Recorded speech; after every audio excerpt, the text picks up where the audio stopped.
Hello, guys. This is Coach Red Pill, and I'm sorry for the delay. There was just a slight couple of things. Somebody had to get a cigarette, you know?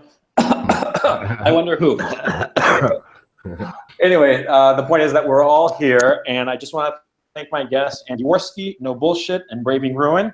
On the Offensive should be showing up at some time, but poor guy is in Vietnam, and it's like 3 in the morning over there, and he promised that he'd make it, but he might have overslept. You know, we'll berate him later. And also, that guy T is going to show up. He had some real life things that had to be taken care of, but he promised that he'd show up for about 20 minutes or so to talk about it.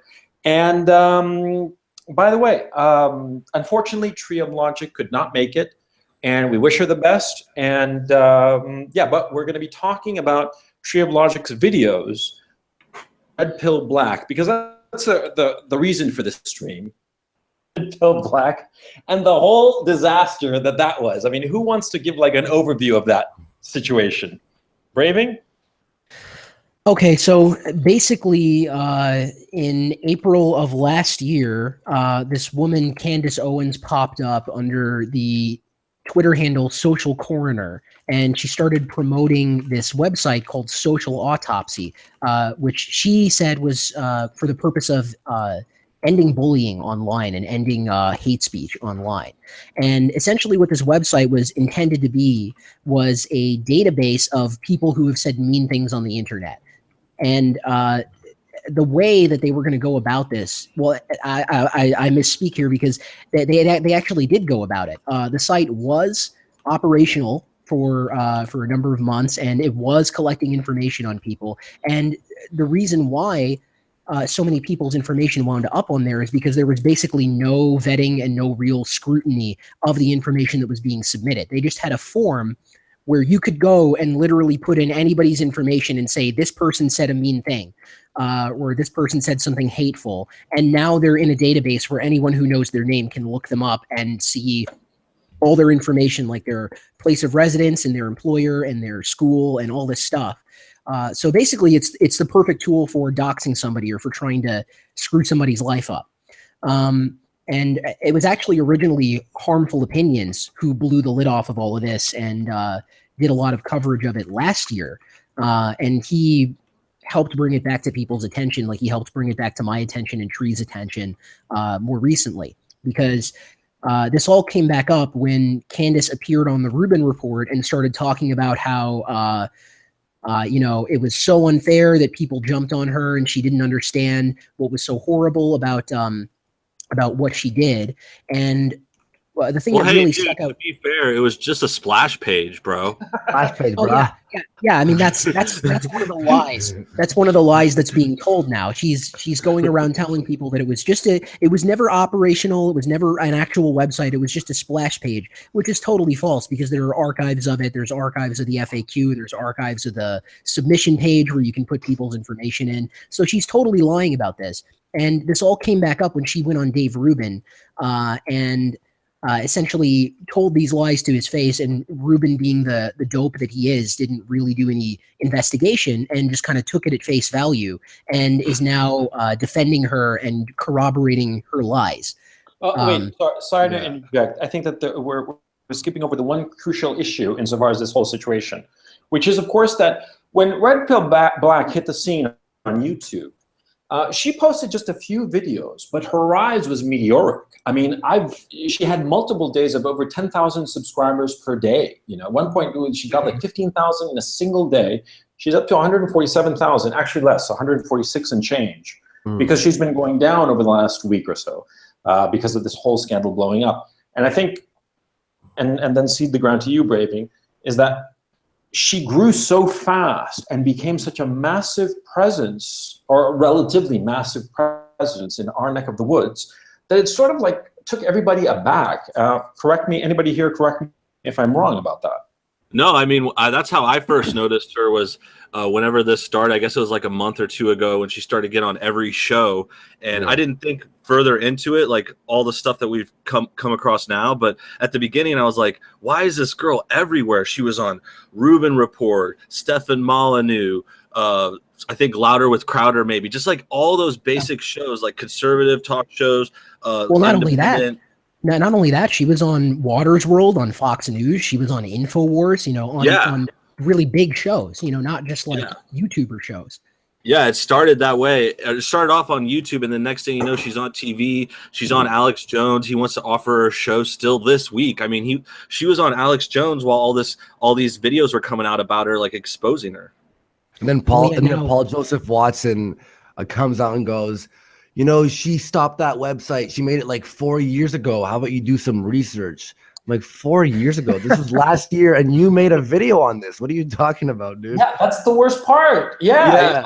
Forgetting. Well, I mean, this is the thing. This is the thing that I think a lot of people are overlooking in their analysis of this, is that when this whole new scandal cropped up and Paul Joseph Watson was on Twitter defending her, and he went on InfoWars and she was there too, they brought her on InfoWars to defend her, is that they're really going out of their way to do the whole this is the left attacking her, and as if only people on the left are upset about what she did, first of all, and second, they're using it to say this, the Democrats are the real racists type of thing, the leftists are the real racists, and highlighting that she's allegedly a conservative black woman, and that's why people are mad at her, is because it's all SJWs coming after her, when no, in reality, this is people from all over the political spectrum who don't support doxing coming at her. Yeah.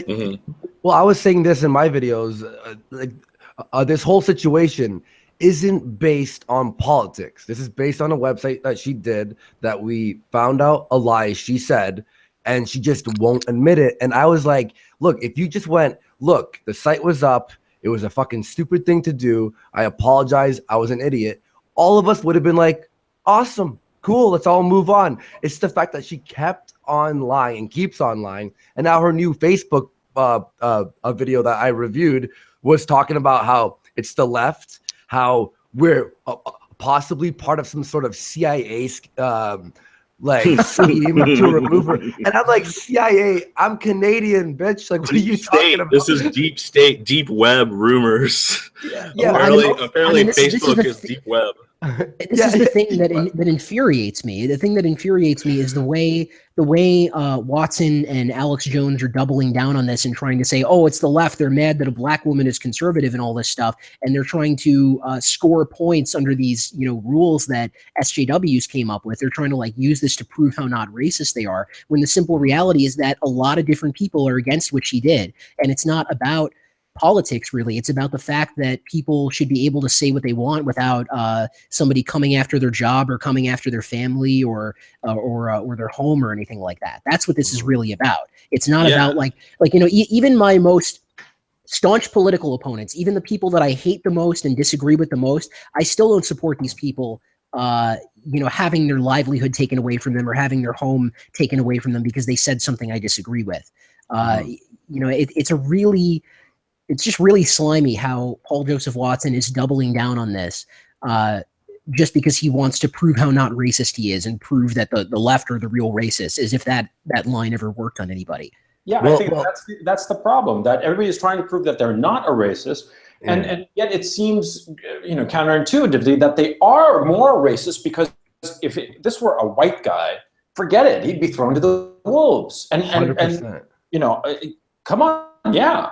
So I think that it is a form of racism. It's basically like, oh, she's a chick and she's black. Oh, we got to protect her because she's an endangered species in the conservative sphere. I mean, what it is, she's bringing identity politics into this. You all saw her tweets, like, we all knew a black woman conservative would be an uphill battle, and I'm like, uphill battle, 4 months, you got 170K subscribers, like. That's the easiest, or 140 subs. I'm like, that's the easiest, downhill battle I've ever seen on YouTube. What are you talking about? It's not about being. The thing that pisses me off, I have over 100 videos, right? So I basically count up my videos by subscribers. So it's basically, I've got roughly about 100 subscribers per video. She's got roughly 10,000 subscribers per video. How the fuck? Discrimination against a black conservative woman. Fuck you. Right. I mean, and if you think about it in terms of view count, it's even more dramatic of a disparity. Yeah. Because she's got hundreds of thousands of views on some of these videos, and she's only made like 10 or 15 videos. 14. Yeah. Yeah, and it gets even worse when you actually look at the videos. It's harder to talk about, but when you think about the content and the stuff she's saying, the presentation, it's not all that special. Like she's not making groundbreaking stuff. Did you guys know that feminism is dumb? Yeah, it's the most basic ideas, like the most average talking points that we've all made for videos and videos repeatedly. And I'm not saying it's better because we're first, but it just always seemed like when you watched her, it was like a regurgitation, like she's trying to hit these notes and she's really getting by because of the gimmick. We're talking about the gimmick. She's a gimmick. It's that she's a black female conservative that's not ugly. Hang on, guys. Wait, let's not rush to judgment. She does have a new video out that she released 3 hours ago, and this is a brand new topic I've never heard of. It's called "Halloween is Canceled Because of Liberalism." This is a brand new talking point that no one's my ever- gosh. Yeah. Wow, I never thought of it that way before. Yeah, Jesus, right? Yeah. Oh, that's what they were talking about, all those cultural appropriation and the costumes and that. Oh. Yeah, and that's what kills me the most, really, is because she's getting big, and it's like these videos aren't that good. It's like if they were good, if they were hilarious, if she had some kind of crazy musical video or like something that's really well done, like just said perfectly and had jokes in it or whatever, if it was done dramatically, it would be worth it. Yeah, or like well researched, or presenting an idea that people don't talk about a whole lot, or something. Anything. If she had any kind of like reason to be this popular and like be all like, you know, everyone's falling in love with her, put her on every show, and that's fine. They can have the guests they want, but I mean, even when she's on these shows, she doesn't have much to say. They're just like basically like, hey, oh my gosh, so you're a conservative and you're black? What? Whoa. Oh, tell us about how it's like to be black. And I don't even think it's just the. Oh, I was just saying, I don't think it's just the fact that has said points that all of us have said, because there's a ton of anti-SJW YouTubers who do very similar content. It's just when I hear her, like, I think the most sketchy part is it doesn't seem like genuine. Because she'll be like, I hate identity politics. I hate this. I hate the, you know, it's just like most obvious conservative talking points. You know, liberals are this, liberals are that. And then she follows up by, you know, using identity politics or using like these, like the new thing that she's saying now on Twitter was about how Richard Spencer is actually part of the left and he's part of this, you know, smear campaign. CIA. So basically she watched that Prager University video that just came out and just regurgitated it. Pretty much. By the way, I'm pretty proud of this. Richard Spencer tweeted my Red Pill Black video, so it's official, guys. I am a Nazi now. I don't know if you guys got that memo, but I'm a Nazi. But no, I wanted to follow up on the left kind of tactics she uses, because we mentioned a few in there, and it adds up. It's like first you got the doxing, which is a total liberal move, trying to get people fired and this and that, and then we're talking about the identity politics she plays. Like she plays being black, she plays being a woman, she plays that against her enemies too. Like, oh, these guys are just conservatives, these guys are just liberals. She groups everyone. And then the third one is the victim. She plays the victim constantly. Like she's like acts like she's always under attack. And then Andy makes a great point when she says like she has this uphill battle, like she's been struggling and it was so hard for her. It's like, bitch, you came out this summer. You know, you're like a fidget spinner. You're the fidget spinner of anti-SJW, okay? Like it wasn't hard for you. You came out, you made $1 million, and you're still around. Oh wait. In fact, so here's something else that. Go ahead. Sorry, Coach. No, go ahead. Go ahead. Okay. No. What I wanted to point out was in her Facebook post, right, that Andy dissected really well and really viciously. I know.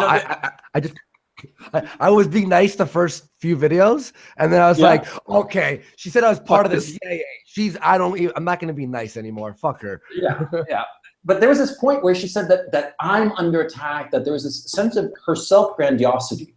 Okay, look, the bitch has been around for 3 months and she blew up. If she'd been around for 3 years, well, okay, you know, but I mean, she was out of the clear blue sky.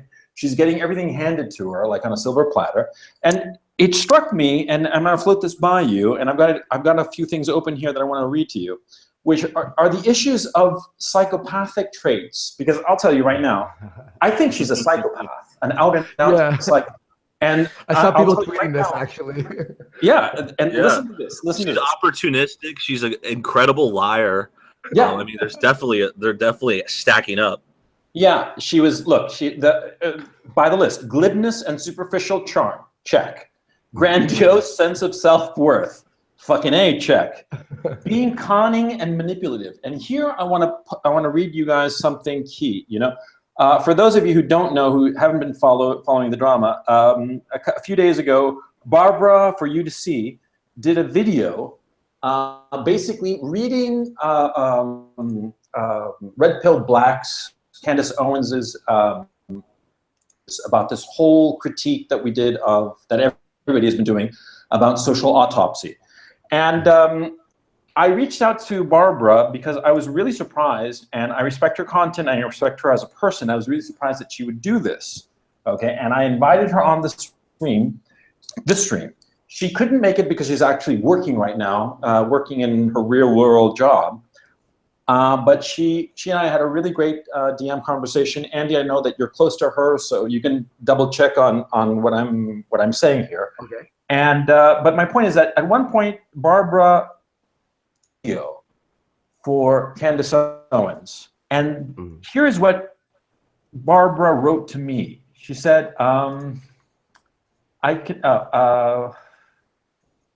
wait, I have it right here. Sorry about that. Wrong DM. Don't read my DMs, dude. I don't want the people hearing that romantic shit I told you last night. Yeah, I know. It was so sweet. You know, I love it. You made my heart soar, no BS. Okay, that's private. That's private. Okay, here's Barbara's stuff. She said, "Now I know she should have fought this one alone, but I threw myself under the bus because that's what I do for people that need help. But it's been too stressful, and we had no contact ever since, so I have no new information or input other than my last video." Okay, Barbara said it was okay for me to read this part of the DMs that we swapped. Okay, so I'm not breaking confidence. But what I wanted to point out, Candace used Barbara to go out and show Barbara's face to defend Candace, basically. And and after she had used her, she ditched her. She dumped her. No help, no support, nothing. And I'm telling you, I mean, my thinking, and you guys, I want to throw it out there for you guys to chew over.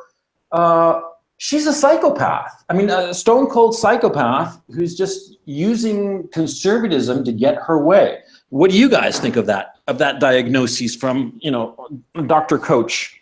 Well, I think there are a lot of facts that we can point to and a lot of discrepancies in her narrative that we can point to that definitely corroborate that. Like, for example, I have an archive here of the Kickstarter page for Social Autopsy. And there's a line specifically here that says, "Thus far, we have worked to collect data and create about 22,000 profiles from individuals that are surprising all over the employment spectrum. Doctors, teachers, lawyers, you name it." So this is an admission on the Kickstarter that she ran, that they were actively collecting information about people, thousands of people.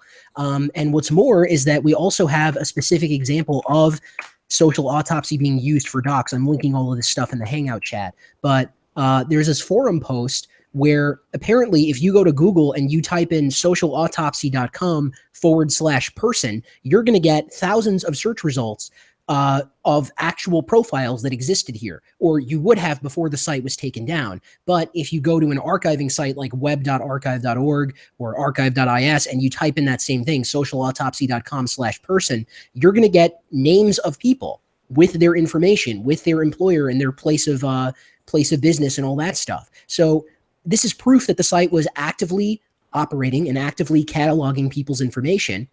And she's going around saying that it was just a splash page and that it never existed. Well, and also the biggest criticism on my video, which wasn't much, but there was a few people saying, "Oh, those were just placeholders, like they weren't actual people." And then, as everyone saw on my third video, I was able to find people using that on Facebook. And not only did I find real people on Facebook, there was a forum post on Kiwi Farms that had used the archives for her website, and actually doxed people's addresses, like full addresses, like where they lived. And I don't want to post it because it has people's addresses and phone numbers, but people on Kiwi Farms just used her website to actually dox people. And then I showed this to some people who criticized me on Twitter, and they're just like just no response. Like the moment I show evidence, like when there's evidence on anything else, when we talk about crime stats or, you know, anything to bash feminism and men's rights or whatever, everyone's open to looking at evidence. But the moment you criticize someone who's conservative and black female, they're all like, no, it's just, you know, that was her last year.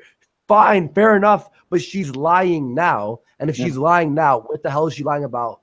You know, like about anything else, about who she is as a person. And Barbara, I had actually seen Barbara's video. Her first video she uploaded was pretty much what like Jeff Holiday and I did, right? And then Barbara had deleted that video and then uploaded the new one, which was her who speaking to Red Pill Black. When I watched that video, I was actually working on my finding everyone on Facebook stocks a video. So I had like messaged Barbara like an hour after she had posted her video. And I was like, yo, did you see this? And Barbara was like, oh my God.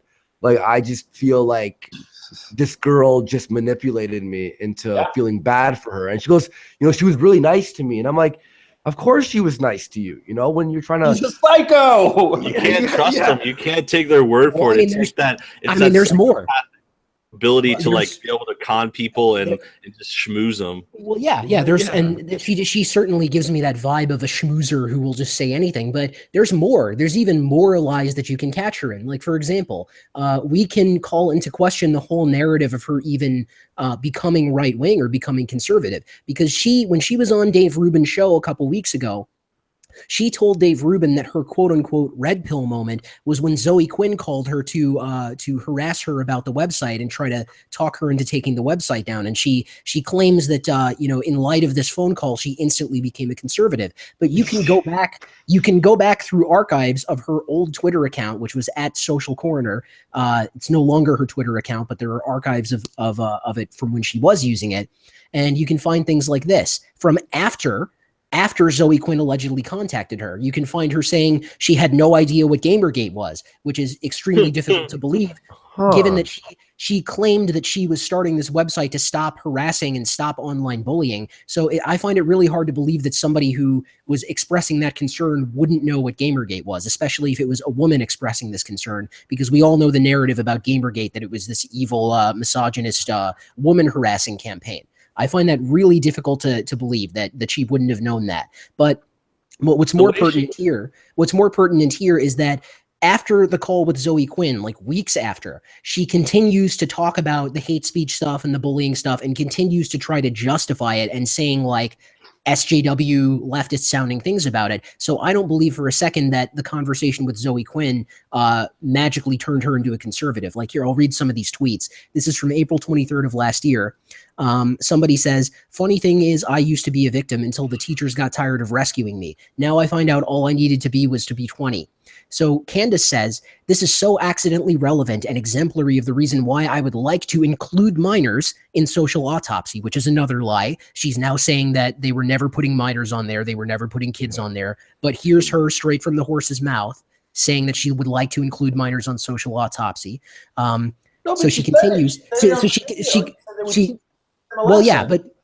But she continues and says, imagine if social autopsy existed and people didn't write the mean words just because their teachers, coaches, and parents, etc. checked. Just because their teachers, coaches, and parents could check. That was the idea. A harmless system that would keep them in check. We could make a real impact there. Those kids need something. None of us have self-confidence when we're young. So this is her after the Zoe Quinn call, after her supposed red pill moment, still going on about how good her intentions were and how this doxing website was such a great idea. So I don't believe for a second that she ever became a conservative, because even now, even on Dave Rubin's show, she was trying to justify it and trying to talk about like, oh, well, hate speech is bad and you shouldn't be able to say mean things to people. And and say she said she would never apologize for it like a few weeks ago. She's like, I saw that tweet. She's like, I'll never apologize for it. I still had my heart in it. It was good intentions, I think is what she said. And we all know about good intentions. You know, the worst things are done for them. But besides that, I think it's funny. It's like she acts like this was a world away. This was less than a year ago, a lot of this stuff. Like, if you have that bad of an idea less than a year ago, you're not that smart. Okay? Doxing website and all this other shit. Like, it's not just forgiven because she got red pilled and switched sides. This isn't some like high school her trying out being a lesbian in college one time and then she flips back. Like, this is like she came up with a doxing website, started a Kickstarter, and had all this shit behind it less than a year ago. Like, you can't just let that go. And just in general, my question though is how does Zoe Quinn phone you and then you're angry about it and then you switch your entire political ideology? You could be still liberal and hate the regressive left. Like, you don't have to be like, well, I'm going to change my stance on absolutely every political viewpoint and now be fully conservative. That makes no sense. You could be like, I hate this side of you know what I mean? Like, it's just and changed all her political views. That makes no sense. No, of course it doesn't make any sense. You're absolutely right, Andy. But the thing is, you have to understand. Yeah, I mean, because this is the thing is that this is a 27-year-old woman. How many of you know adults, grown adults, who are committed to a particular worldview and then just in a matter of weeks or months, just like that, they change immediately? That's sketchy. That's like the kind of thing that like crazy people do or like psychopathic people do when they're like chameleons. They can change their whole character. They change towns and then they change their whole outfit and their whole speech and everything. Like, that's another thing. And then the other part, the Gamergate part I was going to say was like, I never bought her whole Gamergate story. I'm not sure if Zoe Quinn confirmed that she contacted her or if we're just taking Red Pill Black's word for it. I'm not sure if that's confirmed, but I'm not taking her word for it because it sounds like more buzzwords to me. Like, she's just like a constant buzzword machine. Like, she wanted to start off with Gamergate, which is like the biggest buzzword for like the last 3 years. I mean, most people just be like, oh yeah, Gamergate, oh Gamergate, yeah, oh yeah, Gamergate. She said she came up with Gamergate. Can I point out the following connection? Notice this. It was Zoe Quinn, right? Okay, Zoe Quinn, the CIA, and Richard Spencer are all together out to get her. Okay, that makes complete and utter sense. Yeah, those aren't buzzwords at all. But also, it's like I'm surprised how she fails to see how absolutely everyone has bashed her on this website. You have Zoe, you have Richard Spencer, you have all these anti-SJWs. You have absolutely everyone on every political spectrum. Yeah, I mean, Richard Spencer and Zoe Quinn to bash you at the same time. You're right. Exactly. Exactly. I mean, this is a point I made in my video. Is you have everybody from white nationalists to radical feminists calling this out and saying what a terrible idea this is, and she wants to try and spin this narrative that it's just the left, the SJWs. It's ridiculous. Okay, now I wanted to turn this conversation in a different direction. That guy T hasn't shown up, but he was the one who brought up the following points in a video that he made that I thought was incredibly interesting. That guy T basically said the following, he is a charismatic black woman who's going out there and hitting the typical conservative bullet points and selling those bullet points really well. Should it matter? This crap, should it matter if she's doing her job properly? Because she's a commentary, she's in the commentary class, as we all are, right? Basically, what we do, we just go out and comment on the news, on what's going on, right? Points really well. I mean, regardless of what you think of the originality of her content, each of her videos does its job and really well. As she just recently had a video that went over 1 million views. And it was, a bunch of thumbs up. I mean, no thumbs down on it, right? So she's doing her job of commenting from a right perspective. So should we not be able to criticize people who are doing good on YouTube? Like, that's my point. Is like, say I fucked up, which I fucked up in the past and had to apologize to people and to like fans and stuff. And it's a shitty feeling when you go, all right, you were all right. I'm a piece of shit. Sorry. And then everyone within a week goes, all right, you know what? You learned your lesson. Cool.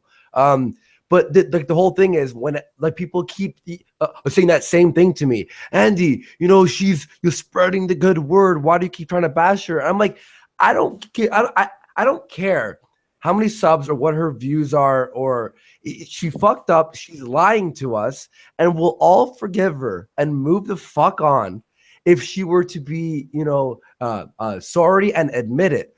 And the fact that she's not, it's really slimy. And why should I care about anything she says past this point after her not being able to admit that? We can criticize anyone.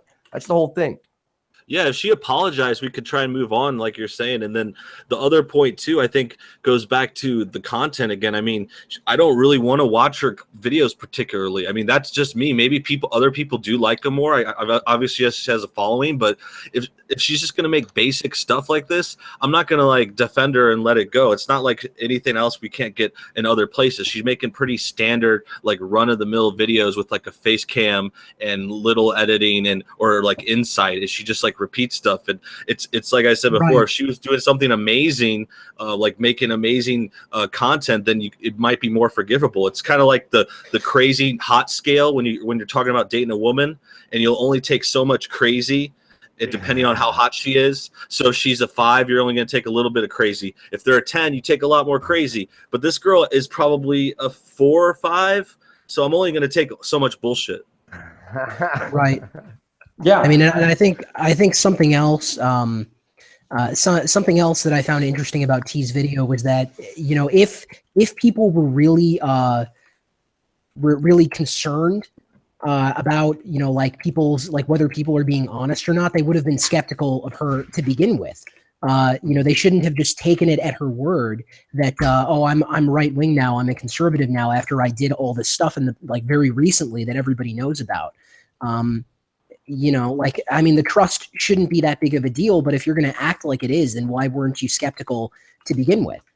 Well, yeah, I've been shit on certain videos. Like when I was posting daily, sometimes I'd fuck up where I didn't like research too deep into a topic because I was posting daily, so it was hard, and that's why I stopped that.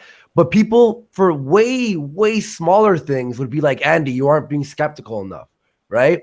And the moment I do actual like tons of research and show evidence, now everyone's being like, Andy, why are you being so skeptical? Because for what? Like what do you want? Like if you, I don't know, I've been shit on for way less. This bitch made a doxing website. Like what else do you need to know? And she won't admit it. She will not. Here's your evidence. Oh, Richard Spencer and the CIA are trying to get me. What? Bitch, like, I just can't like. I mean, it's really. So this is kind of something else that I noticed about that is that it's like, okay, is something wrong just because Richard Spencer said it? Like if you know, like if Mussolini tells you that the sky is blue, is the sky not blue because Mussolini said it? You know, Fascist. Exactly. Yeah, Mein Kampf has some pretty good points in there, guys. I'm not gonna lie. Amidst all the anti-Semitism, of course, she's got to sift through the anti-Semitism. Well, I said even if Richard Spencer is calling you a piece of shit, like you're fucking up. That's all I'm saying. Like Seriously. Here I want to throw something out to you guys. Now, Andy, you keep saying that if she would only apologize, and no BS, you mentioned that if she'd only apologize, that all would be forgiven and everybody would move on. But do you think the events of the last week and her lying, her bullshit has made it so that she really can't apologize anymore, that it's over for her, that nobody will trust her? She's too deep. She's too deep. She's buried herself. She's too deep. And now to come out now would just show how prideful she was being the entire. And then now at this point, if she were to be like, fine, I would have to like have like a live stream with her and talk with her before I would fucking gain any trust. Because even if she came out, get Francesca Ramsey all over again. Yeah. I don't think that's why I don't think we I should would overestimate. Well, I would like now at this point, if she were to be like, hey, Andy, and I talked with her, I wouldn't have the same, you know, a belief in who she was, the same trust. She can say sorry all she wants now, but after what she has done and said, like you were saying, Coach Red Pill, like the signs of a fucking psychopath, basically. She's proven that. And like I've been fucked in the ass before by another black chick, aka Francesca Ramsey. I am now will never forgive people. And you like she would have to prove herself over and over and over until I was like, fine, okay. But I don't know. Like she's too far in this fucking lie. Yeah, I think the lying and the doubling down has really made it a lot worse, a lot different situation. I don't know if you can ever come all the way back from that. No. I'm not like one to try and hold grudges or anything, but it goes back to what I said about her starting this website a year ago. I mean, that's a really dumb thing to do not that long ago. I don't see why so many other people are willing to like forgive her. And like online, you get a lot of people on Twitter being like, oh, she got red pilled. She had addressed that website and we're moving on. Like she's now a conservative. She's on our side now. And I'm like, I don't know how you can really move on from like doing all this stuff with a Kickstarter, with a doxing website. It's just like the worst idea ever. It's like coming up with a horrible idea like, oh, we should all drive tricycles and get rid of all of our cars next year and go environmental. Like if she had that kind of idea and pushed it, would you be forgiving? Like you'd look at her twice, you look at her cross, you'd be like, are you serious right now? Like, are you kidding me? Hang on. If like, and here was my original like a point of my first video was if you were blue pilled and you were such a fucking leftist like that and super feminist and SJW, and you had that shitty idea, like you said, no BS, where it's probably the worst idea I've ever heard in my life.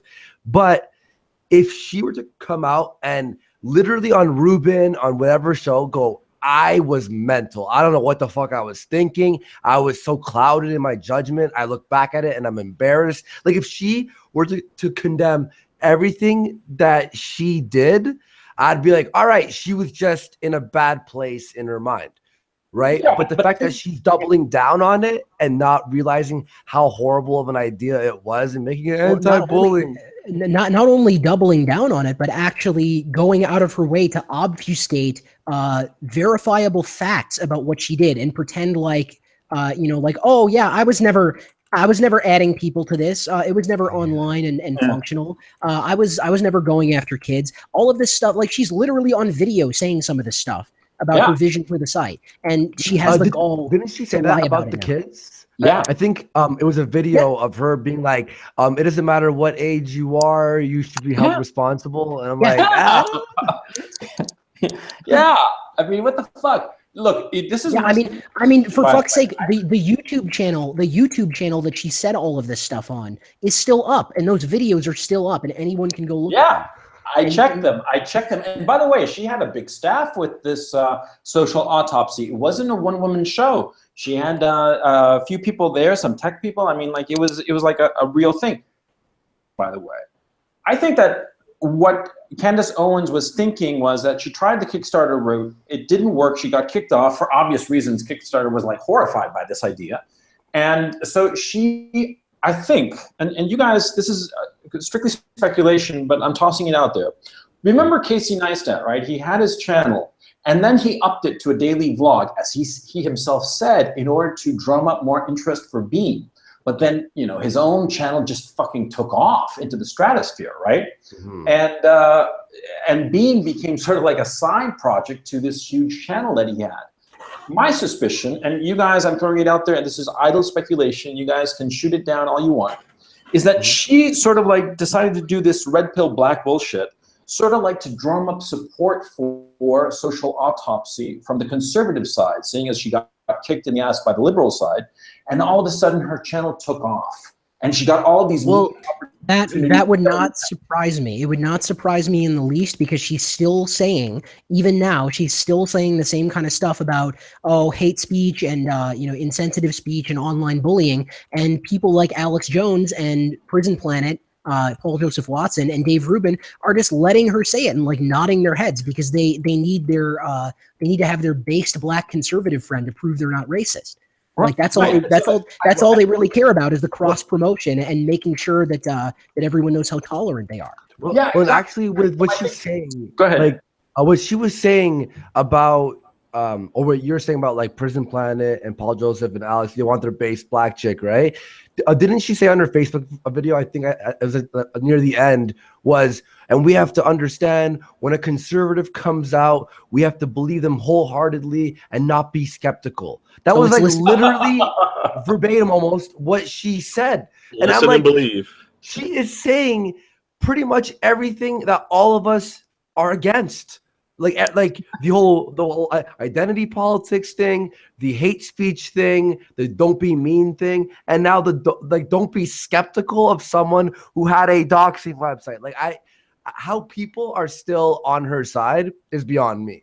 After I'm sure some people are on her side because they haven't seen all the evidence, and that's understandable. But to anyone who's watched any of our videos or has seen any of the streams we've done about her, they should be like, oh, this is a fucking no-brainer. This chick is, if she is conservative, still pulled in SJW values over to her side.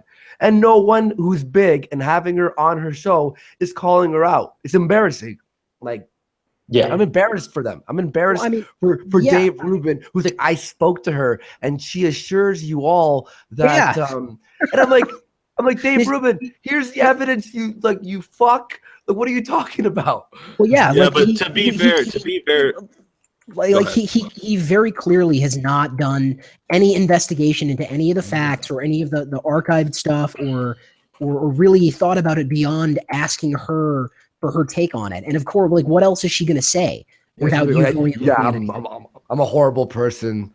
Like, she'll like admit that to him. Like, what? No, but the thing is, I was just gonna say though, to be fair, Dave ability would have gone through the roof if she'd done an out of the fair.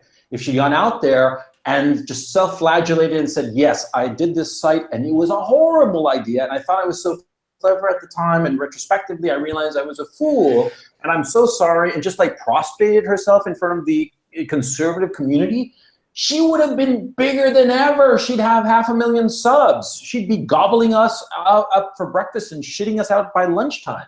You know, I mean, she'd be huge if she'd had a little bit of humility. I think that's the key lesson here. Is that she failed. I think she would have blown up even bigger. I think she would have, like, if she made a video about this and admitted everything, like, everyone would gain so much more respect for her, and she'd have another surge of subscribers. Yes.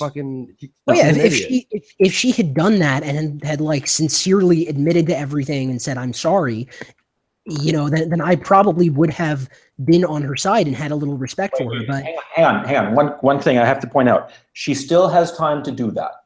She still has time. No, I don't think so. I don't think. Hard. Yeah, I mean, she's told too many lies about it, and some of these are very, you know, I mean, this is like brazen, you know, like balls of steel tier lying. Some of the shit that she's saying, you know, like saying that the site was just a splash page. That is an enormous lie, and I don't think I could ever accept an apology now. Okay, you know? Andy Braving, you can't accept an apology. No bullshit. You think that? Let me phrase that. You do not think an apology would fly. It would have to be it would have to be building. Like, it would have to, like, she can't just make one video now and me be like, all right. Like, it would have to be me seeing her over a long period of time change for me to be like, how many days, weeks, how many? No, I'd say months. I would say I need like 6 months of solid, not fucking being creepy. Like, and then fine. And also, I see a lot in your chat, by the way, people are saying Lacey Green. Like, how is this different from Lacey Green? And the one thing I want to say is, at least Lacey was honest. I'm still a feminist and still honest about, and talked about all the shitty things she has said before and sort of realizing it very slowly. I don't think Lacey's red-pilled like all the way to any extent. We're not going to put you on the spot, because for people who don't know, Andy and Lacey are fairly friendly. So let's leave Lacey Green issue aside. And I respect you, Andy. I'm basically shoving that issue aside. I'm not BFF with her. I haven't talked to her since VidCon, but I don't want to put you on the spot. No, I don't care. But look, she still, says things that I'm like, no, Lacey, please. But at least she's honest about it and not like fucking a red pill black where we don't even know what kind of person she is on the inside. You know what I mean? Yeah. I think I think the whole Lacey Green thing is, it's not so much that she is claiming to be like, to have changed her political views dramatically. Really, all she said was that she wants to be more open-minded. And then a lot of people sort of seem to have seized on that and gotten really excited about that and been all based. Lacey Green's not a, no, she's still more or less the same person. She's just willing to talk to people now. I think the whole red pill thing too is just like a buzzwordy kind of thing. I mean, no offense to Coach Red Pill, like yours is fine, yours is fine, but like as far as the Lacey situation, it's like when she did a video, it's like, oh, I got red pill. It's like this big announcement, like she's trying to cash in on that phrase and get the buzzword in her video title, get that around there, and it worked. But then with the red pill black, it's the same kind of thing. Like she's just using it cheaply, and that's why I say, Coach is fine. I've seen other channels that use red pill. It's not always terrible, but there's these people that try to co-op it, and they're trying to use it to like bump up in fame or get some views, and with red pill black it's just much worse because she had a doxing website. She seems inauthentic. She flip-flops so quick. Yeah, so that's how I see the similarities there. Well, just to defend my cheesy, cringy name, as I've always told you guys, I know that it's cringy as fuck, but it keeps me on point as to what I want to talk about. But you're right. I think that insofar as red pill black, she just sort of like in a very structured, very deliberate and systematic way, she just went through every single talking point, conservative meme. Have you seen her latest tweets? She always goes MAGA, and there was one recently where she's like MAGA, MAGA, MAGA, MAGA. Like, the more she does it, the more everybody is going to love her on the conservative side. And at the end of all her videos, she always says that too.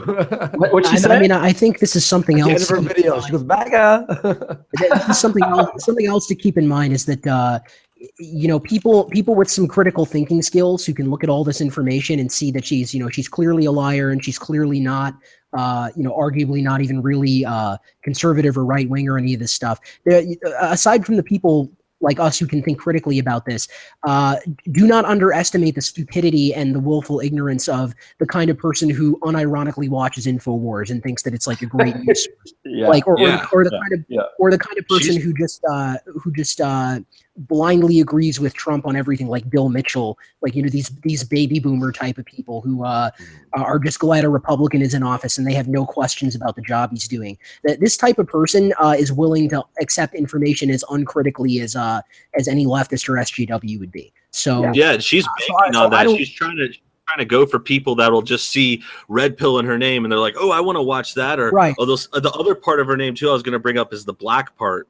I don't know how if you guys want to go there, but like I think that is just almost as buzzwordy as red pill because she's trying to throw that in there, and again this goes both ways because like there's other YouTubers like black girl. That's what she wanted to call herself, red pill black girl. Right, and my real point in saying all this is that I honestly don't think this is going to hurt her all that much. No, definitely not. I mean, look, it's just going to keep going. If we use her frame of how she became popular, if anyone out there wants to be huge on YouTube, this is what you do. Make SJW videos and agree with their points for about like 3 months. Then leave for a month and return with a video saying, I have been red pilled. You will blow up. Like, well, especially if you're a woman. Yeah, especially if you're like this is the common feature of all these like red pill QT girl channels is like they all have the obligatory why I am not a feminist video, and they all have the obligatory taking the red pill video, and it's just so tiresome, and so frankly it's embarrassing that people who are against social justice or against progressivism are just so eager to take the bait on like every random girl who comes out and says the same exact thing 20 other girls have said. It's the trend now. It's the trend now, and that's what back to the red pilling and the red pill videos. Like that's the trend ever since the election last year, and the tide started to turn a little bit. Before it was like everyone is liberal and that's the group in power, and they very much still are in a lot of places. But now, like you were saying, there's other girls, and those red pill videos are everywhere. If you search for red pill, probably half of them are girls flipping sides and claiming they're red pill, like Lacey, like red pill black. And you know, maybe some of them are authentic, maybe some of them aren't. You could argue whether or not they agree with the points and they've maybe gotten smarter and ditched the SJW stuff, but still at the same time, it's like cashing in on the trends. And I think another thing to mention too, and this hasn't come up, but we're talking about all the buzzwords and like the titles she uses and the way she tries to get clicks for red pill black. Well, the one that we haven't gotten to was how she titles her videos as the myth of the coon. Oh, so yes. That's like her intro on everything. Yeah, you're right. And that's just like a whole. That's a whole other thing. She's trying to act like, you know, she's trying to play into this like I'm not a coon because I'm conservative now. People just, you know, I mean, she doesn't dress the title that much, but you guys get what I'm saying. Yeah. Right. Yeah. It's cringy as fuck. She keeps everything she says is in the handbook of black conservative female, basically. No. It's like, you know, No, mention coon, mention wrote it. Oh my god. And wrote it. Let's face facts, okay? And I think that a lot of other opportunistic women are going to follow her playbook. I think that red pill black, whatever she is, I think she's a psycho. And I hope that she goes away and crawls back under whatever rock she came out from under, right? And by the way, I heard some stuff about her that I can't verify, so I can't do it on the live stream because I could get sued for it. But I'll tell you privately about it. But anyway, her background in Connecticut. Say allegedly, and it saves everything. Allegedly. Just say allegedly. People have said this. That's what I always say. Okay, allegedly, the story goes that she was arrested for first and second degree terroristic threats when she was in high school. The records are sealed because at the time she was a minor. Okay. Allegedly, in a local Stamford, Connecticut paper. And so allegedly she was charged. Beyond that, what happened after that, I don't know, but I've got feelers out among 4chan gremlins who can find out anything. And, you know, as soon as I find out something about that, I'll be sure to pass it along. But this is all allegedly. I could be completely wrong. So, Candace, I don't think you'll be able to sue me. And anyway, my lawyers are better than yours. So, well, I actually, I know for a fact that in 2008, she apparently sued someone for being racist to her, and it was like an ex-boyfriend. Yeah. And she had a big settlement, though. Again, like in 2008, she's a different person, so I can't really judge that on anything. But for terroristic threats, allegedly, like that's pretty fucked. I'm wondering where that develops. Yeah. So we'll find out what's what. I think that a lot of stuff about her is going to be coming up eventually, because I don't think that this is the only thing that's going on, and I think that there's a lot of shit around her that she's been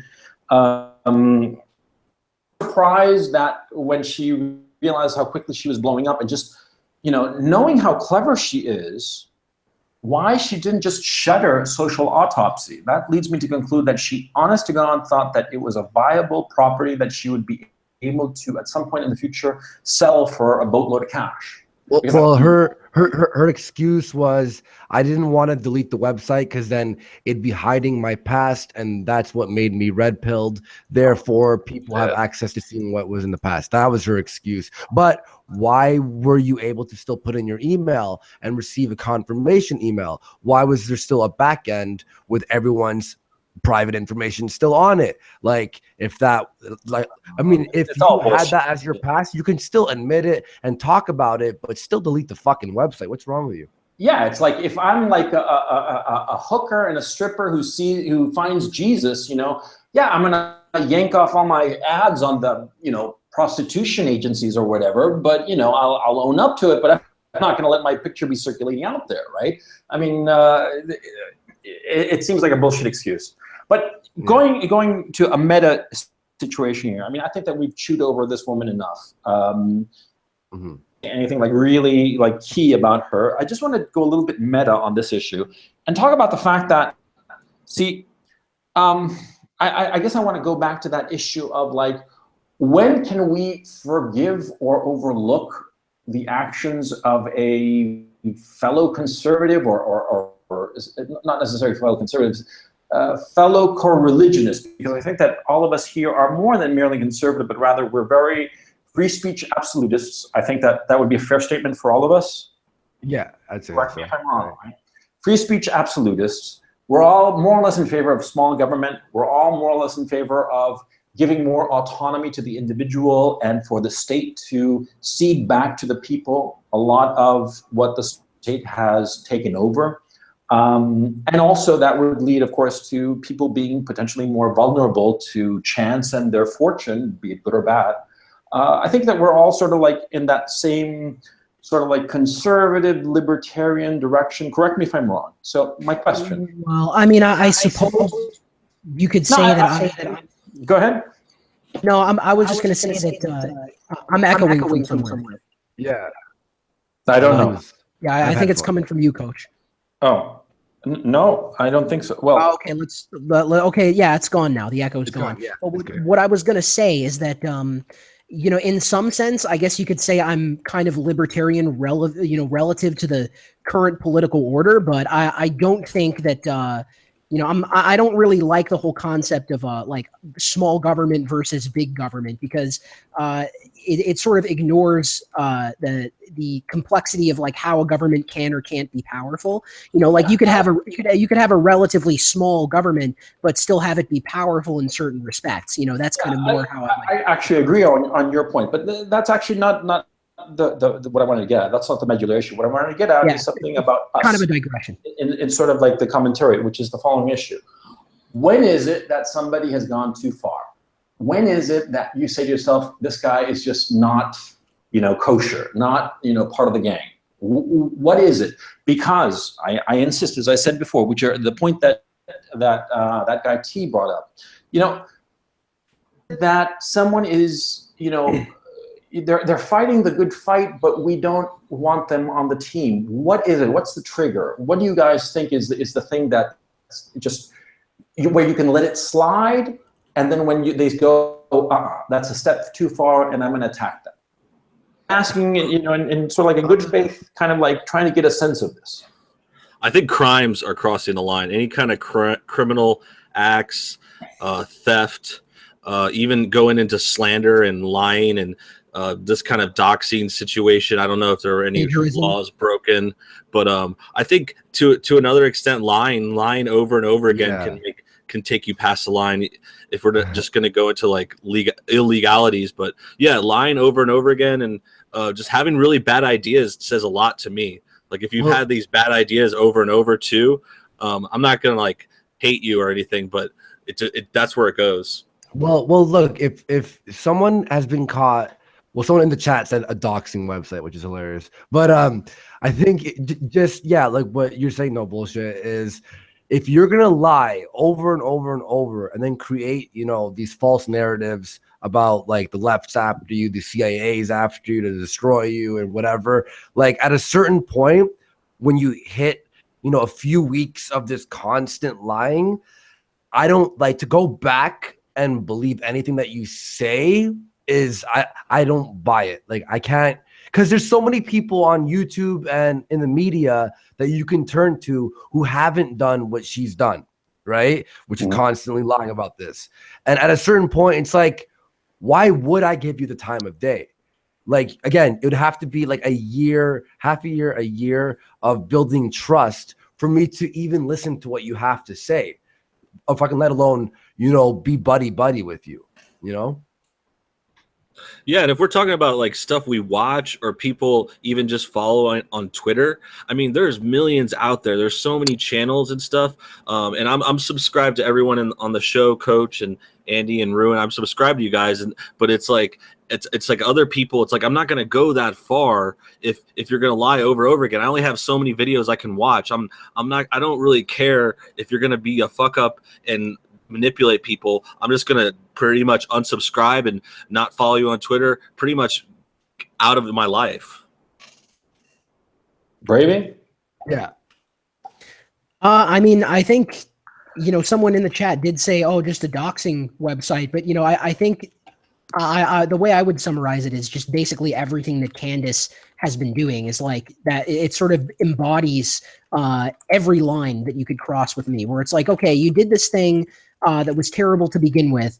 You didn't apologize for it. You tried to obfuscate the extent of how terrible it was over and over. You know, I don't think there's anything she could say at this point that would make me, you know, care what she thinks or trust her. You know, she's just kind of somebody who should be out of the spotlight, and it's kind of just I see as an injustice that she will continue to have success and won't be swept under the rug like she should be. Well, yeah, like again, like what would get you, Coach Red Pill? What would you make you go, all right, you know what? Maybe she isn't a bad person or whatever. Like, what would be your, or has she crossed the line? From my point of view, she crossed the line, and I'll tell you specifically there was an emotional sense that I didn't trust her anymore. Actual moment when I could intellectual in the sense that I could point to something rational, that I could point to this. This is when she crossed the line.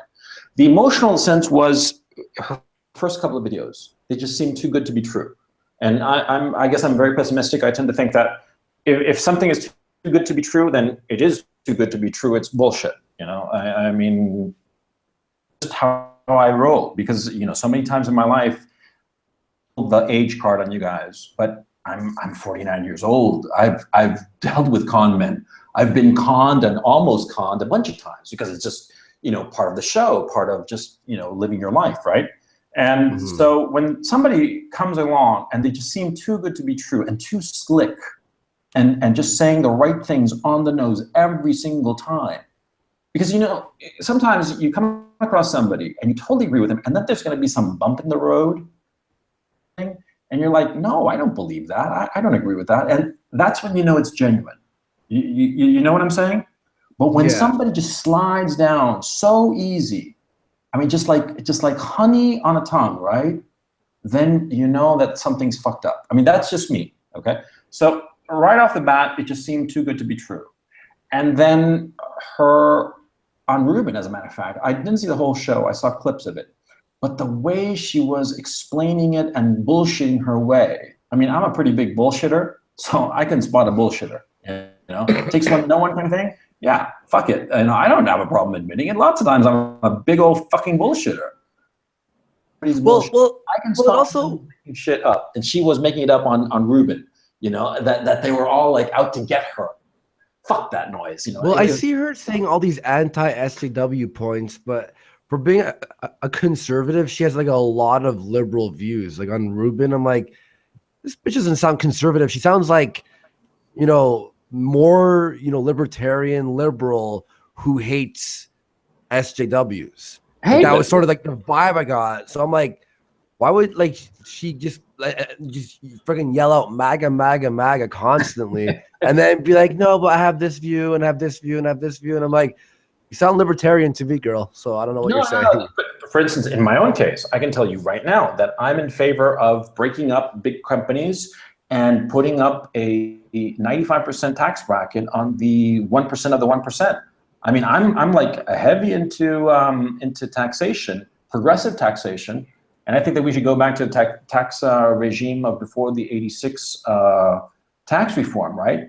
And so you'd say, well, that makes you like a fucking, you know, practically a fucking radical commie, right? But on the other hand, I'm totally against any kind of social services for people. And there should be like no Medicare, no Medicaid, and none of that crap. And so my political views are all over the place. But my point, just because somebody has a liberal point of view on something or other doesn't make them a liberal. You know, you can perfectly be, like in my case, I'm very liberal insofar as taxation, which I think that the richer people should be paying more taxes, because I think that wealth inequality and income inequality is long-term, pernicious, and very destructive to any society. But that's just one view of views, right? So I don't have a problem with that. What I had a problem with her on Ruben was that vibe that she was just saying whatever was necessary to get herself out of that hole. And Ruben, of course, as Braving has pointed out insistently, because I know that it's his bête noire, Dave Rubin was just softballing her. I mean, come on, he was just a fucking pussy. He was just rolling. Well, I mean, over, this is like, yeah. I mean, I was going to say about Dave Rubin earlier too, because let's be fair here, he's always like that. He never challenges anyone. Never. Right. I mean, and He's the most vanilla milquetoast host of all time. But the other thing, yeah, like you were saying, she defended the website and she presented it in that Rubin interview as like, oh, it's just this anti-harassing, anti-bullying thing. You know, obviously we're anti-bullying, right? And Rubin's like, yeah, of course, yeah. Everyone's against harassment. That sounds reasonable. But we all know that the real implications and what that's really about is silencing free speech and doxing people that say Hitler did nothing wrong, which there is a strong argument for. Something that sticks out to me. Something that really stuck out to me was that she was talking about, and Rubin has done this lots before. This wasn't unique to his interview with Candace, but they had this like moment where they were like, sort of like laughing together about how much they hate anonymous accounts and how much they hate the fact that, oh, well, yeah, you can criticize me from behind a pseudonym or from behind an anonymous account. And saying this as if they think it's something that people shouldn't be able to do, as if they have disdain for it. And that's not the first time that Dave Rubin has said something like that. So I think she sort of hit a soft spot with him where he doesn't like the fact that that people who don't use their real names and don't show their faces can criticize him for whatever reason. He has this mentality that somehow makes them less credible or less sincere or something. Well, I find with him like have you all noticed with Dave Rubin? It's just like if you hate the far left, no matter what you say, he's always like yeah man, yeah. He seems like very agreeable as long as you hate regressives. I don't know. I've watched a ton of his interviews, and if you go, fucking goddamn extreme SJWs, no matter what happens after that, that's the main talking points of the interview, I find. I mean, I'm wrong. I haven't seen all of his interviews. Thing that No Bullshit said that he was right. I was being too aggressive on Dave Rubin because No Bullshit is right. Dave Rubin's job is to be the softball interviewer who will talk to anybody, just like Romy Millennial. Yeah. Braving and I have had a lot of conversations about. Well, okay, hang on a second though. Dave Rubin doesn't talk to just anybody. It seems like he pretty much exclusively brings on libertarians and like token minority types like Candace. I've never seen him interview an actual SJW. Like he would never bring on somebody like ContraPoints, and he would never bring on somebody like Richard Spencer either, which is interesting because he brings up Richard Spencer and brings up the so-called alt-right all the time, but he'd never have an alt-right person on to have a discussion with them because like Roaming Millennial did. Right. I mean, she's actually better than Rubin in this regard, where she'll actually have a conversation with somebody she disagrees with. Whereas Rubin is sort of like a milquetoast is the perfect word for him because he won't talk to anybody who might force him to challenge his own views.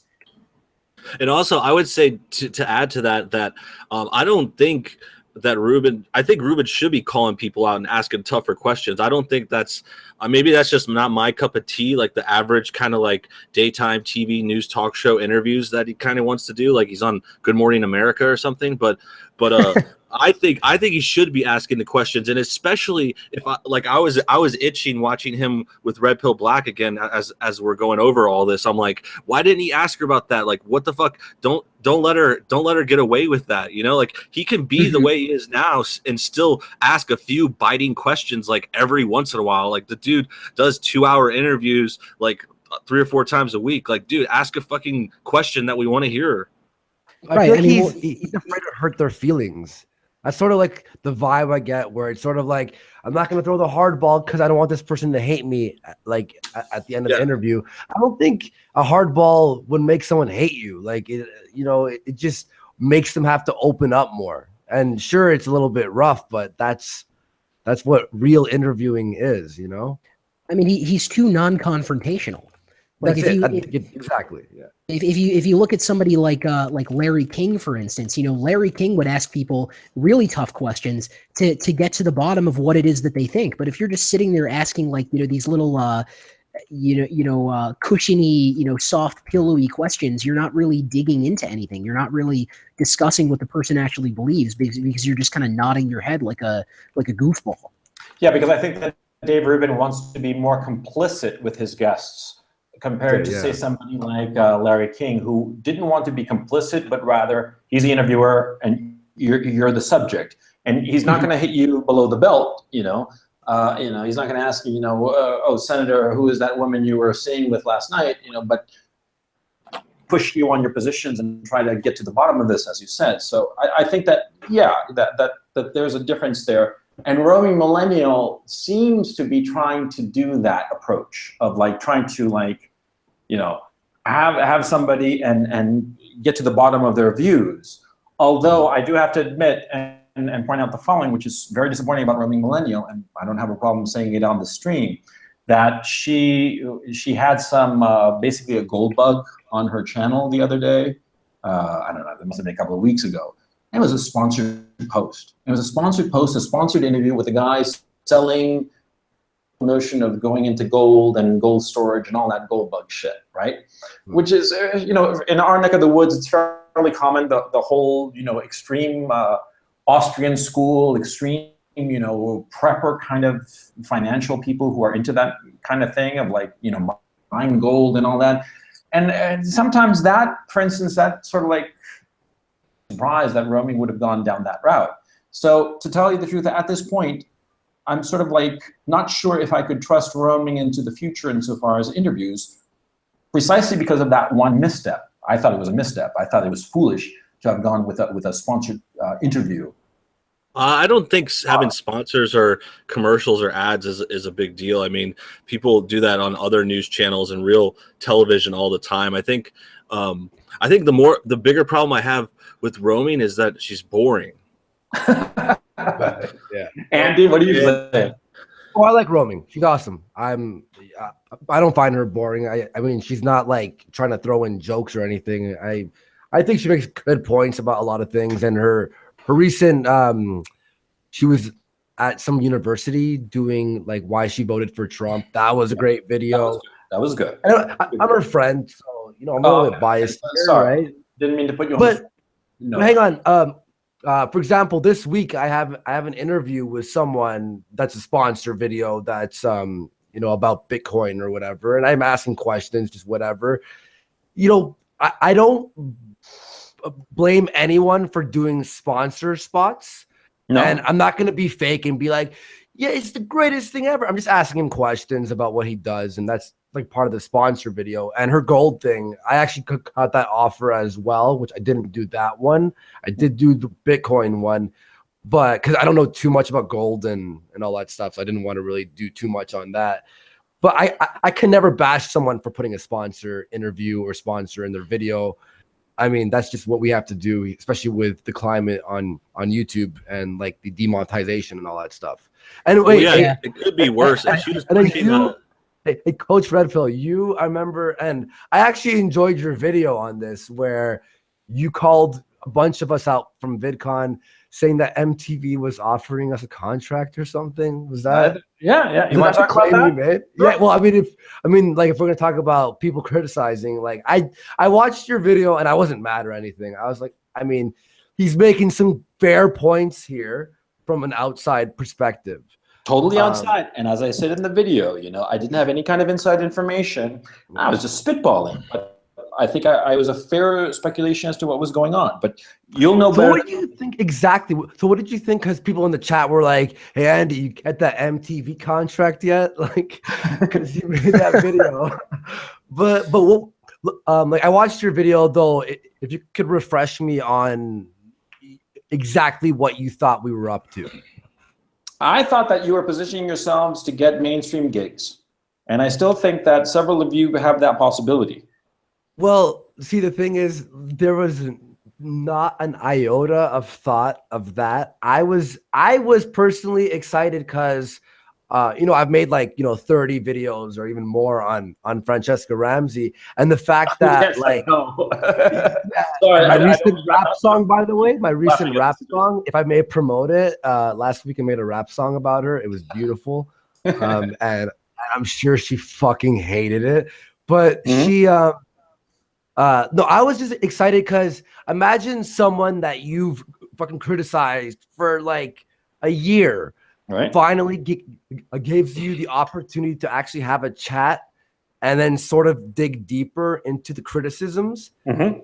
That's what I was excited. I was excited to see what I could, get out of her and maybe make her admit, like, because when I was chatting with her at VidCon, like some points that I said about black crime or Mhm. the SJWs being like always bashing white people, Mhm. she agreed with me. She agreed with me with a lot of things. She even said that her and her editor would be like filming a video, and they film a video, and during editing, it'd be her editor named Andrew and her sitting next to him, and they would erase parts of the video that they knew I would destroy her on.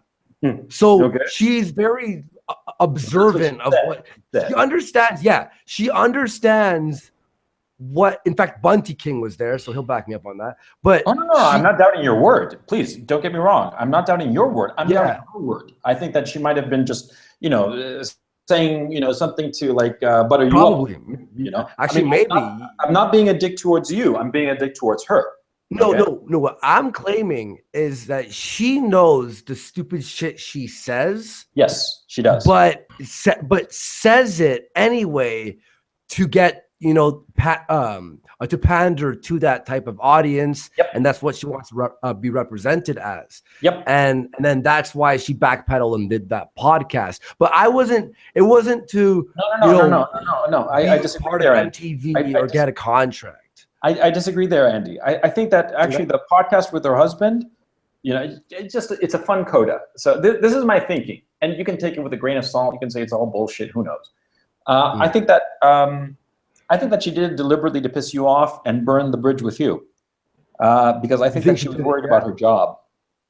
Yes, and that's what I said as well, where I'm like, she got wind, or sorry, her friends, the other SJWs in her camp, got wind of her chatting with me because I was tweeting it out and making videos. Mhm. And for example, Riley and about like a bunch of like that section will not talk to us no matter what. And if you talk to us, you are cut off from that group.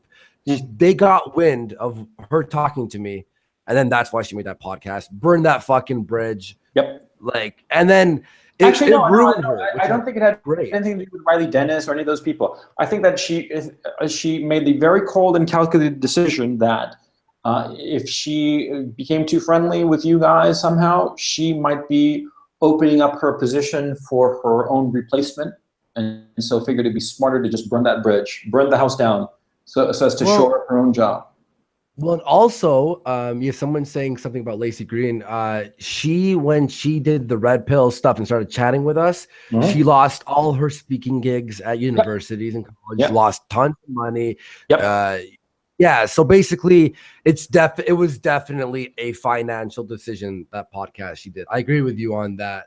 And but when we were all talking and stuff, I'm gonna tell you right now, the vibe at VidCon was so everyone was just drunk all the time, right? So so everyone was just like, yeah, man, this is fucking, everyone's smoking weed and drinking. And we're all like, what did I say? So cool. Smoking weed with fun people, doing a little blow and fucking some groupies. Don't tell me about the groupies, but I can. Drunk people will say anything. They'll say anything. Yeah, and also think about it, like, when you're in a room, like here on YouTube, we always discuss these certain topics. But when you're drunk with someone or you're just chatting with someone and you start talking about things not related to what we talk about or disagreements or anything. So therefore, you start seeing more of a personality on the person. And therefore, you start being like, well, I like this about you and this and this. And so we were all getting, friendly because we were all just putting a lot of our disagreements aside and just talking like regular people at a party or something. Sorry to interrupt you, but there's something else. The obvious fact is that, all of the successful YouTubers, by definition, are charismatic people. They're people that you want to be friends with. And so you're meeting them live in person. I mean, I meet all of you guys in person, man. I mean, I'm sure I'm going to fall in love with you. Although No Bullshit will always be my first love. But But he fell Yeah, asleep. right. You He goddamn fell right. asleep at VidCon. You piece of Yeah. shit. He's like, hey, Andy, what's going on, man? I met you and you were great. And then I'm like, where the fuck did no bullshit go? And then Failure shows me a picture. You're passed out in the front row of a Well, we panel. said drinking, right? We said drinking. I get started early, man. I think when I met you, you were drunk. No, I'm like, that guy's drunk. Yeah, definitely. Because you're Yeah, like, it yo, was like Andy, what's going? You're just like, and I'm like, I think I smelled booze on you. I'm like, this dude's fucking drunk. And then all you see is the empty panel, no one in the audience, no bullshit, sleeping in the front row. no, but like I said, everybody there is as charismatic as all get out, right? And so you're everyone was really cool. Yeah. and they're super cool, and they're people that you want to be friends with. So yeah, you must have had a blast. I mean, not just you, but everybody there. You know, I'm in touch with Sofane, and Sofane, by the way, he's like great. the coolest guy. He's a great guy. Great, yeah. To teach me how to skydive when I make it out to Atlanta, and I'm gonna go to Atlanta specifically to go skydiving with the dude. I'm really looking forward to it. But anyway, awesome. Of course, everybody there is like super cool, super charismatic, and of course you're gonna have a fucking awesome time. Good on you. I mean, yeah, and I'm sorry I rained on your parade, you know? No, hey, believe me, like now that I look back and sort of like the vibe has calmed down, I see exactly what a lot of people were saying. And a lot of people gave me shit for sort of softening up my approach, which I do regret that I did. But again, the vibes of VidCon and meeting cool people and seeing them as more personalities rather than just talking points. That's why I sort of softballed it. And then people were like, Andy, you're being a fucking pussy right now. I'm like, fair enough. And then when they backstabbed me, I'm like, okay, now I understand. Now that I'm not. Apart from Ramsey. Huh? Who backstabbed you apart from Francesca Ramsey? A lot of the SJWs, like they all recognized me. Whenever I'd walk by one, they're like, you. And it was that girl. What was her name? I can't even remember. She's non-binary, and she's blonde, and she has her hair to the side, and has like a Richard Spencer haircut. No, anyone? What's her name? Tyler? No, not Tyler Oakley. No, Is it that Harto girl that does drunk cooking or something? Yes. Yeah, it's Harto. Last name is Harto. I remember I was actually trying to like just piss them off. We were in Jeff Holiday's hotel room, and then she goes, hey, so the bathroom, is it men, female, or non-binary? Like just to poke fun. And I'm like, no, it's just whites or blacks. And then her and all the SJWs were just like, oh my god, like they were so like, but they were like fucking I'm like, I'm just blue-haired old ladies. Oh god. Oh dude, I was just like, how can I offend them right now? And I'm like, I'm just playing, and they're like, ah. But they were all like, yeah, after this we'll chat, and that's why we all came back with we're gonna debate people and this and that. Everyone that I had messaged the week after, like, hey, you want to be on Warski Live or whatever? No one replied. No one followed. Everyone, it's like VidCon had never happened, and that's when I was like, look, there is no fucking talking with these people. I understand that. I was blinded by, the hopefulness of possibility of, digging deeper into their brains and seeing why they say what they said. And no, but Andy, sorry to interrupt, man. I'm sorry here. I mean, it just take it like an old fart interrupting you and trying to. No worries. No, please. My thinking is this: their job depends on them spouting this bullshit. Yeah, depends on this bullshit. Okay. I mean, it's just hobbyist, right? I'm a fucking hobbyist, right? What do I give a shit? I mean, for me, this is fun, right? But for somebody whose livelihood depends on them saying the same fucking things, they can't fucking grow and develop, okay? So I gave Lacey Green a lot of shit. I still don't really trust her, and I probably never will, okay? But the fact that she is like crossing that bridge, she burned the fucking bridges behind her and is just going forward, you got to respect that, okay? It's different from Candace Owen that we talked about before, because I think Candace Owen is just a fucking psychopath, right? But Lacey Green is doing something cool. Now, you're saying these people said that we were going to be friends and all the rest of it, but think about it. They got home and they realized, who's going to put money in my Patreon kitty? Who's going to, give me the ads? Who's going to give me the clicks, the page views, Especially when they're chatting with me, who's more just like I just rage about things, and that's sort of my style. I'm not really like, the dissecting using science journals and political journal. I'm more of like I observe and I react, and so like I'm definitely seen in that camp as a real villain, I guess, because they were talking about like they were telling me what they think about me. They're like, your videos are just evil, and I'm just like, it's funny. I'm trying to make people like laugh, so I throw in these mean jokes. Like, why are you so mean? Because I'm like, Francesca, why don't you guys, when you're debunking us, why don't you just debunk us and that's it? And I'm like, because that's not funny. People like when yeah, I get that all the time too. I get that all the time. Like, there's so many. At least once a week, there's comments like, "Oh, why do you make fun of their appearances? Like, why don't you just stick to the points? It'll make your point stronger if you stop making fun of their appearances." And I'm just like, that's like half my show. Yeah. No, but really, it's like like you also, said, Andy, we do it for fun. It's like you're making jokes along with the commentary, and people try to like split that up and like tell you how to make videos. And like people are watching our videos, so like I don't understand why they think they can like advise on that. Yeah. And also that's not really true that just sticking to the facts and sticking to the points is necessarily going to convince people better. People are more often they're more often swayed by emotions and humor and more lighthearted stuff. If you're doing like if you're just doing like cold logical stuff constantly and you don't throw any humor in there, you don't make any kind of appeal to emotion, most people are probably not going to be receptive to it. Yeah, I totally agree. I've said that too. Sorry, I said that too because I was like, do you really think that makes the point better by taking out the jokes? Like, it's not necessarily true.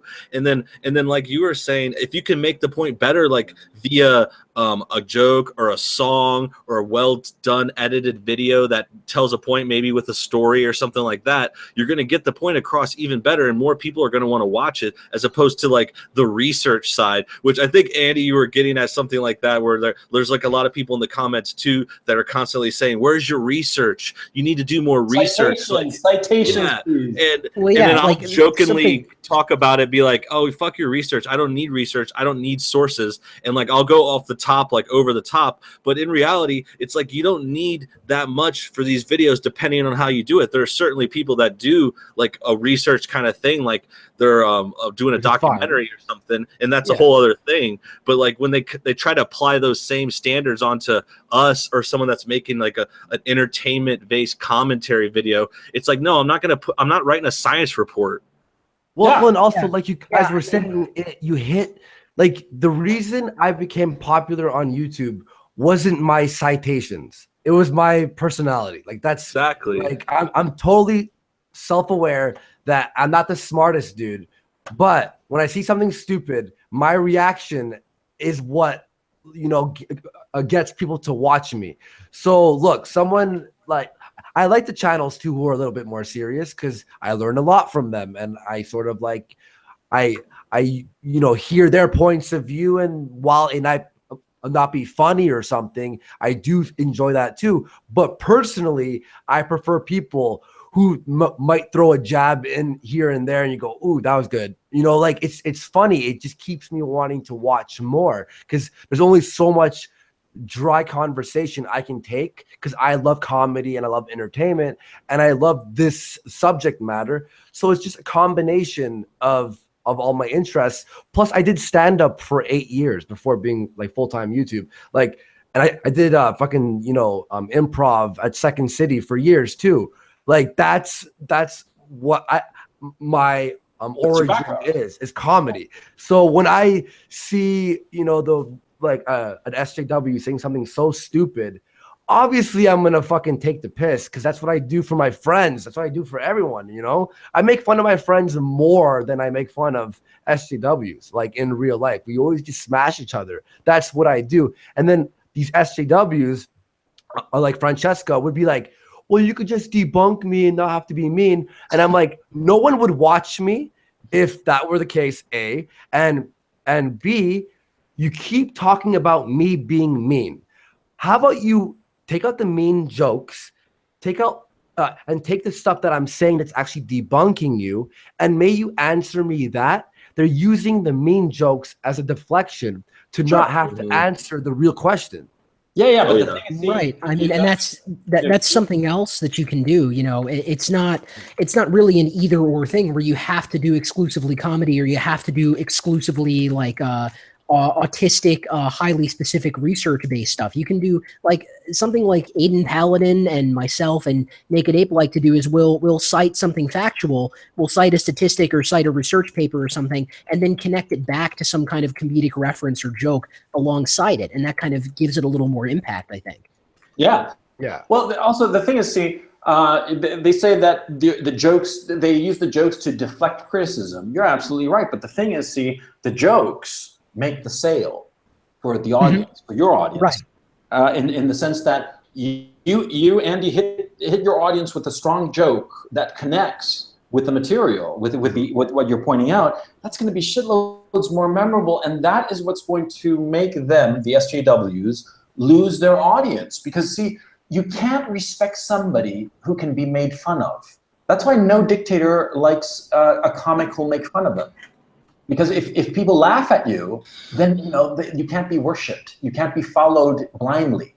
See, if somebody is self-deprecating and laughs at themselves, and they still earn your respect to follow them, then that is a leader to be feared. Because not only is he a leader, but he's also a guy who's got the right ideas for the moment, so he can afford to laugh at himself. People who can't afford to have anybody laughing at them are people who know that what they're spouting is bullshit, which is what's going on with the SJWs.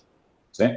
Andy, you got to keep on going. I mean, brother, you got to keep on making fun of these people. Well, yeah, and again, it's like the one thing Francesca was telling me was, you do know when you're mean to me or anyone else, you're like an influencer. So these people will look at us like that and will think it's okay to call us cunt or call us this or call us that and blah, blah.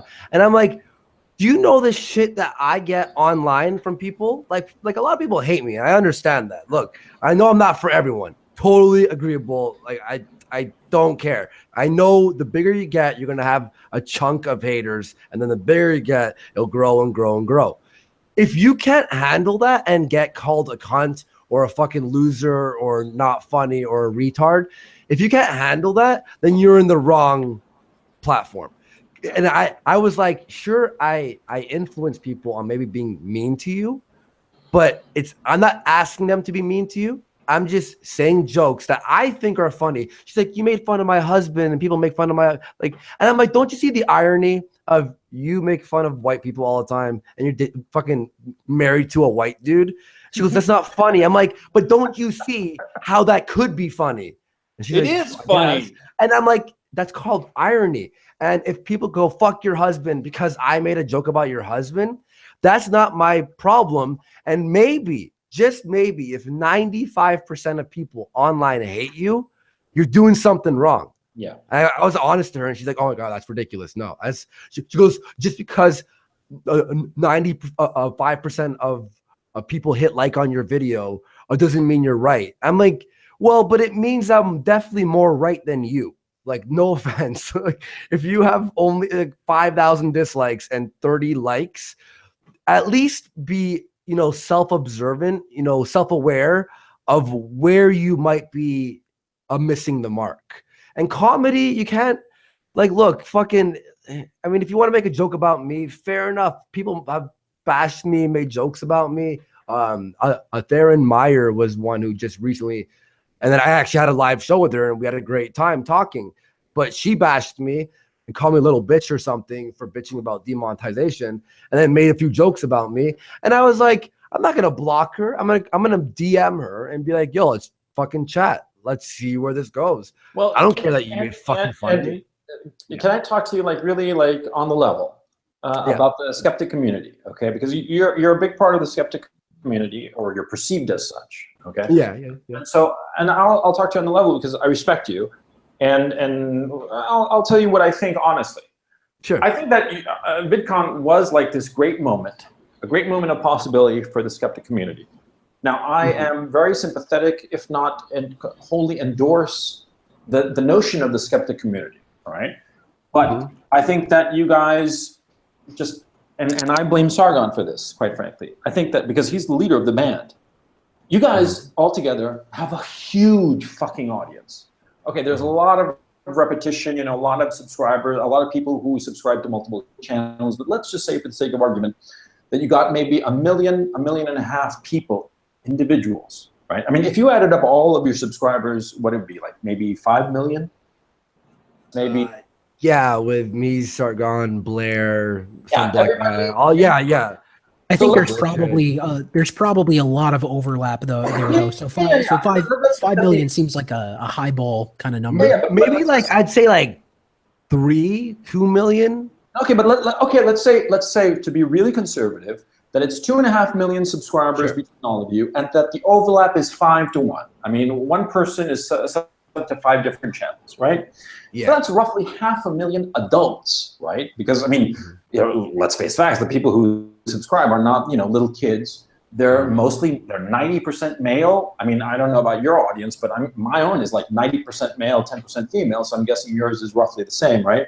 Mine's actually fucking 70-30. Lucky bastard. But I know, and no one like a lot of people I've talked to don't have that sort of that female ratio to male. Yeah, even Blair White has more males than females. Yeah, I think so too. Actually, I think that I've never heard of that, to tell you. Yeah, let me just double check. It's because Andy's so good looking. It's your handsome. I want to suck my dick. That's it. And you know, the longer this conversation goes on, no bullshit. You know, you're becoming the love of the past, and he's the love of the future. What can I say? Seriously, you guys have a huge audience. Let's just say, for the sake of argument, that there are 500,000 individuals who are active. I mean, subscribers. 500,000 individual people who are like active and subscribing and paying attention to you guys, right? And it seemed to me that after VidCon, it was a perfect opportunity to do a lot of group effort insofar as, like, for instance, hitting one subject, all the channels going after one particular issue and drawing a lot of attention to it all at the same time. But instead, it was sort of like this golden opportunity passed, and there wasn't a sense that everybody is on the same page going in more or less the same direction. I'm not talking about like doing all the same videos that, ganging up on one particular person and fucking them over. No, I'm saying, like, for instance, at different points, I know that Sargon organized like a thunderclap of like Twitters, and that got Twitter itself, and nothing came of it.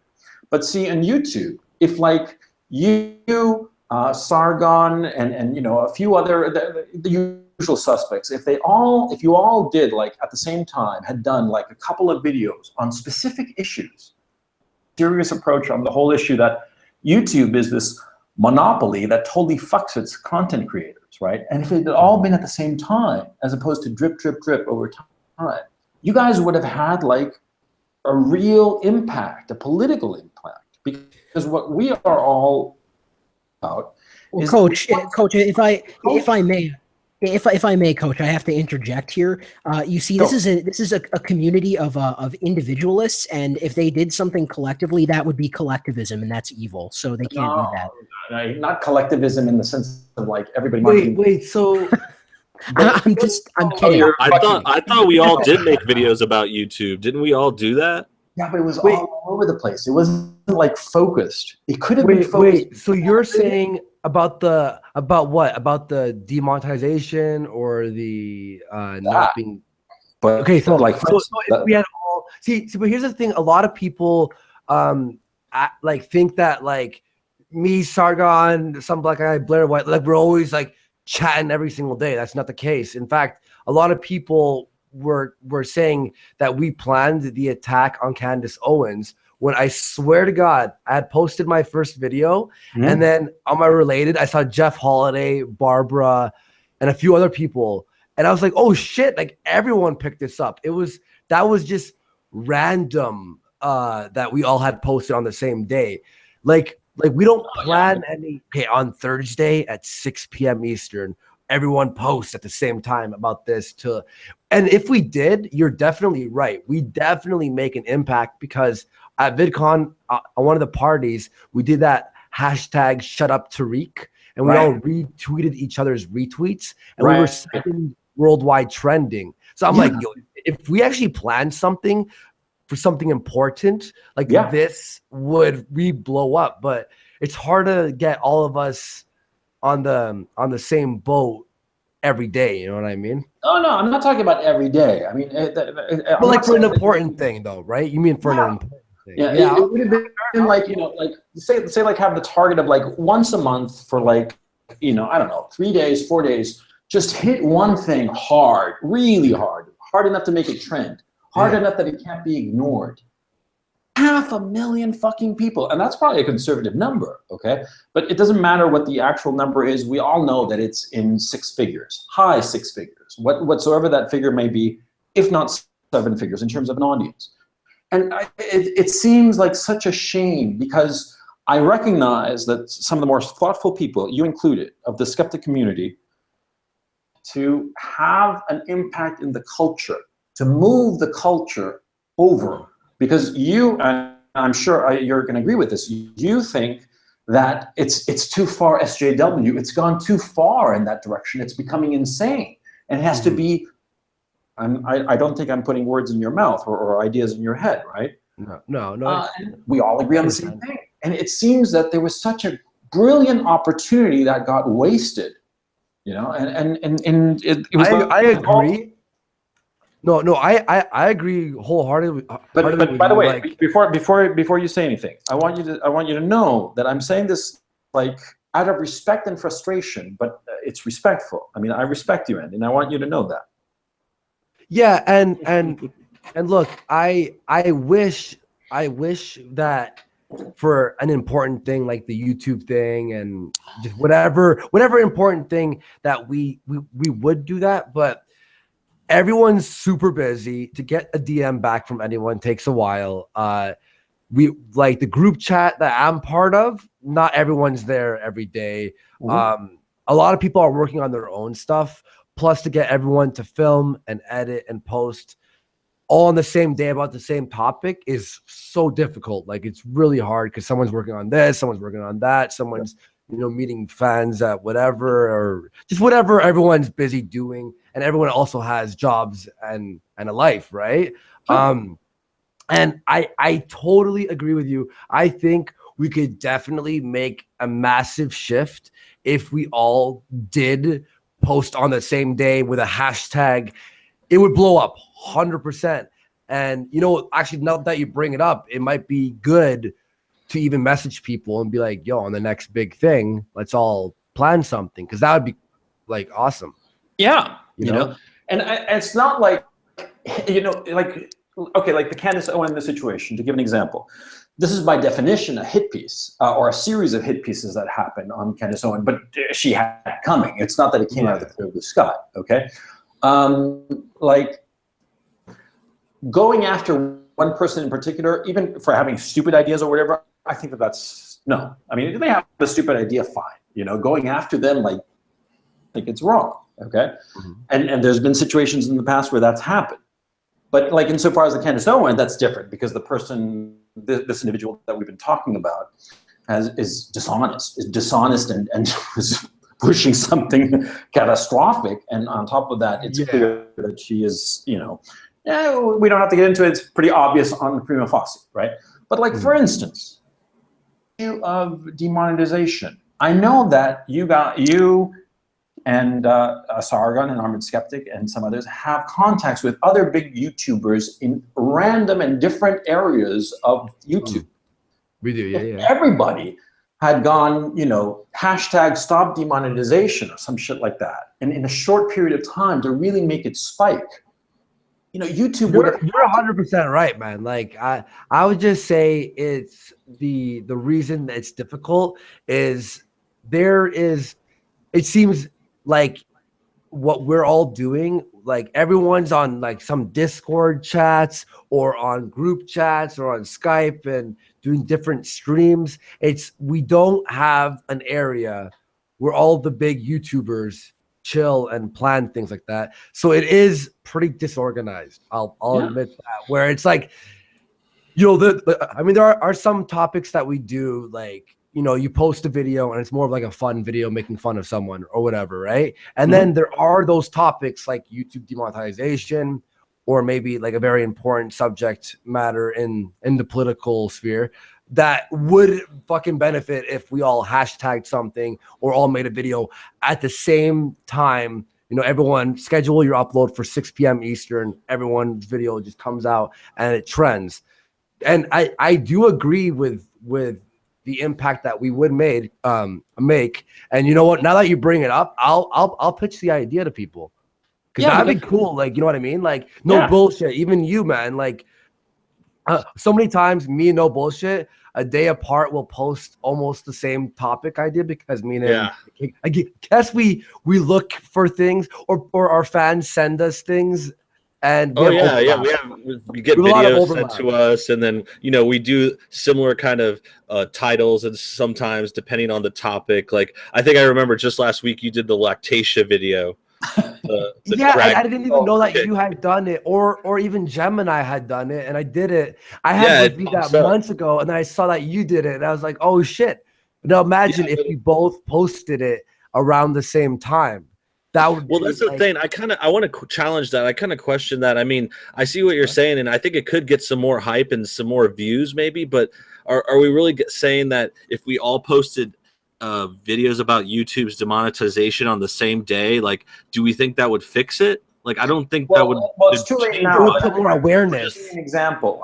Like maybe a little bit, but I don't think that's gonna really like stop the problem. And as far as like other situations, like we talked about, like common news stories that all get covered. Like, this reminds me of the Daddy of Five situation that happened a while back, a few months ago. Whenever that was, and then we all jumped on about the same time, a few days apart. There are some people that did multiple videos, and that's the same kind of thing that's happening now with Red Pill Black. And I think the system works. It is unorganized, and, you know, perhaps there's a chance like more could be done if there was some kind of network or coordination, or, you know, scheduling. Actually, but I don't know if it would change the world, or like but I'm gonna challenge you on that. The Daddy 05 situation, we all made videos on it, and he got his kids taken away from him, so it worked. That was successful, and hopefully Red Pill Black goes down too. But like I'm saying, that's a good example of saying the system worked in the Daddy of Five situation. Yeah, but what happened was that Phil DeFranco took the lead on that. He took the lead. You know what I did, right? You know what I did. And this is the thing.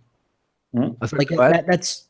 No, I was just going to say that I see where No Bullshit is coming from here, and I tend to agree with you, because you know, if you can look at the size of like the collective sort of anti-progressive wing of YouTube and say, okay, yeah, there's maybe like 1 million, 2 million, potentially 3 million people watching this stuff, and that could make an impact. But something else to consider is that we know for a fact now that YouTube does manipulate trends and does force videos to trend that aren't getting a lot of views, and it suppresses videos that are getting a lot of views and should be trending. So really, we have no reason to think that this would actually make an impact, because YouTube could just artificially suppress, stop it. Yeah, they could just demonetize it all or stop it from going trending. Well, who knows? But like, let's take demonetization, for instance. What happened was that everybody did their own demonetization video, or they bitched and moaned about it on their videos, right? And as a viewer, as a subscriber to channels, I got fucking sick and tired of it. You know, everybody bitching and moaning about their demonetization. Oh, you know, this is horrible. I don't have AdSense, so for me, I'm indifferent to the whole monetization thing. But the thing is, see, when everybody does the demonetization thing, like dripping all the time, it just antagonizes the audience and doesn't serve any useful purpose. It's just like people moaning about it. As opposed to like if everybody had gone and said, you know, this is all affecting all of us at the same time. Let's do something about it in a fixed period of time to really have an impact. I'm not saying all. Sure, but here's the other thing, is that you also have to consider that part of the reason why YouTube is so keen to demonetize channels like ours, like any kind of political channel really, or social commentary channel, is that this is not a very big slice of the pie for revenue on YouTube. Like, you can take the entire collective, like skeptic community, alt-right, like all these types of channels, lump them all together, and you get maybe a few million people tops. And then you look at somebody like Philip DeFranco, who's like 5 or 6 million people for just one channel. If you look at like unboxing or like gaming or like makeup channels, these are way more profitable ventures than something like political commentary. So YouTube really has no reason to care what we think or what our audiences think about what they're doing, because we're so insignificant compared to the stuff that actually makes money. Yes, you're absolutely right. But the people on the political side, basically all of us included and a little bit more, right? We are very small in the overall YouTube pie, but we are a lot more influential than you give yourself credit for.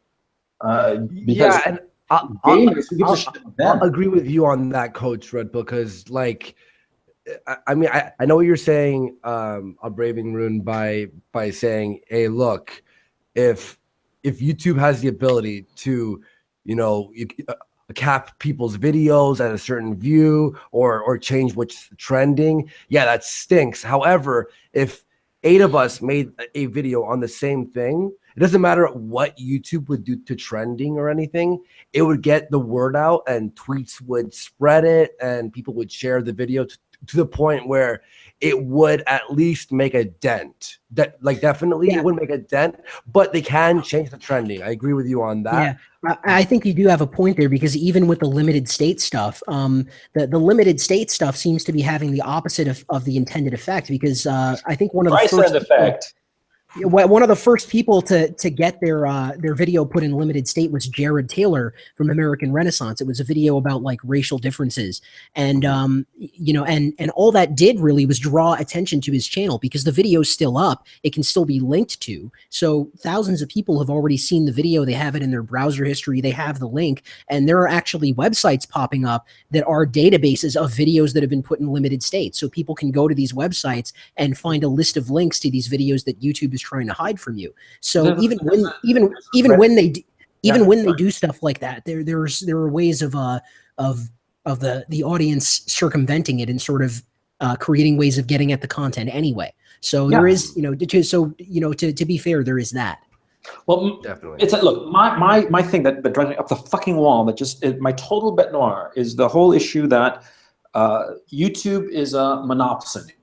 Okay, for those of you who don't know, a monopoly is when there's a single seller of an issue, of an item, right? There's only one, say for instance, there's only one convenience store for 1,000 miles, that would be like a monopoly. They can set the price at whatever they want, right? Which is a bad thing. A monopsony, on the other hand, single buyer of things, okay? Now, if you think about it, we content creators, we are selling to YouTube, and they are paying us with ad revenue.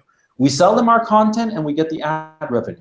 But they're the only game in town, so they can set the price of what they pay us, okay? That's why the demonetization, everybody bitched and moaned, but what could they do? Where could they go? YouTube. YouTube is a monopoly.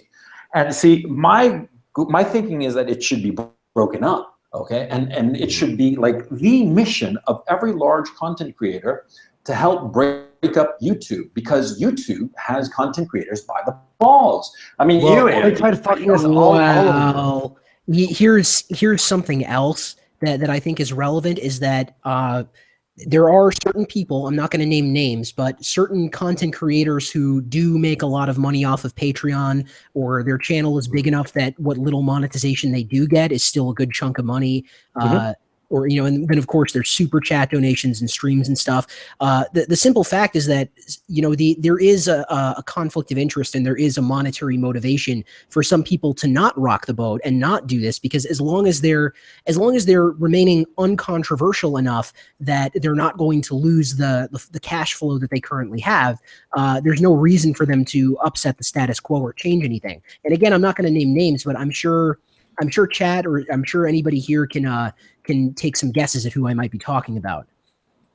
What are we talking honestly, about? I'm talking about like big channels who have an interest in not rocking the boat and not drawing negative attention to themselves from YouTube, because under the current arrangement they can still make money off of how things are. Yeah, but that's they gonna don't care. do. I mean, they're basically fucking hostages, waiting for the axe to fall.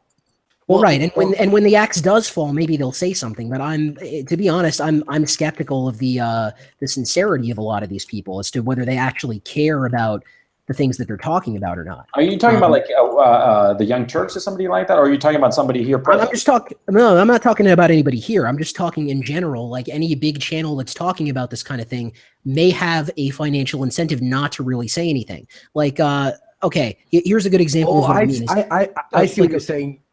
A channel that's not talking about the demonetization or the bullshit that's happening with YouTube. Is that what you mean? Right, like they may not bother talking about it because they're still making money under the current. Right, they're still making money, so they don't really care to.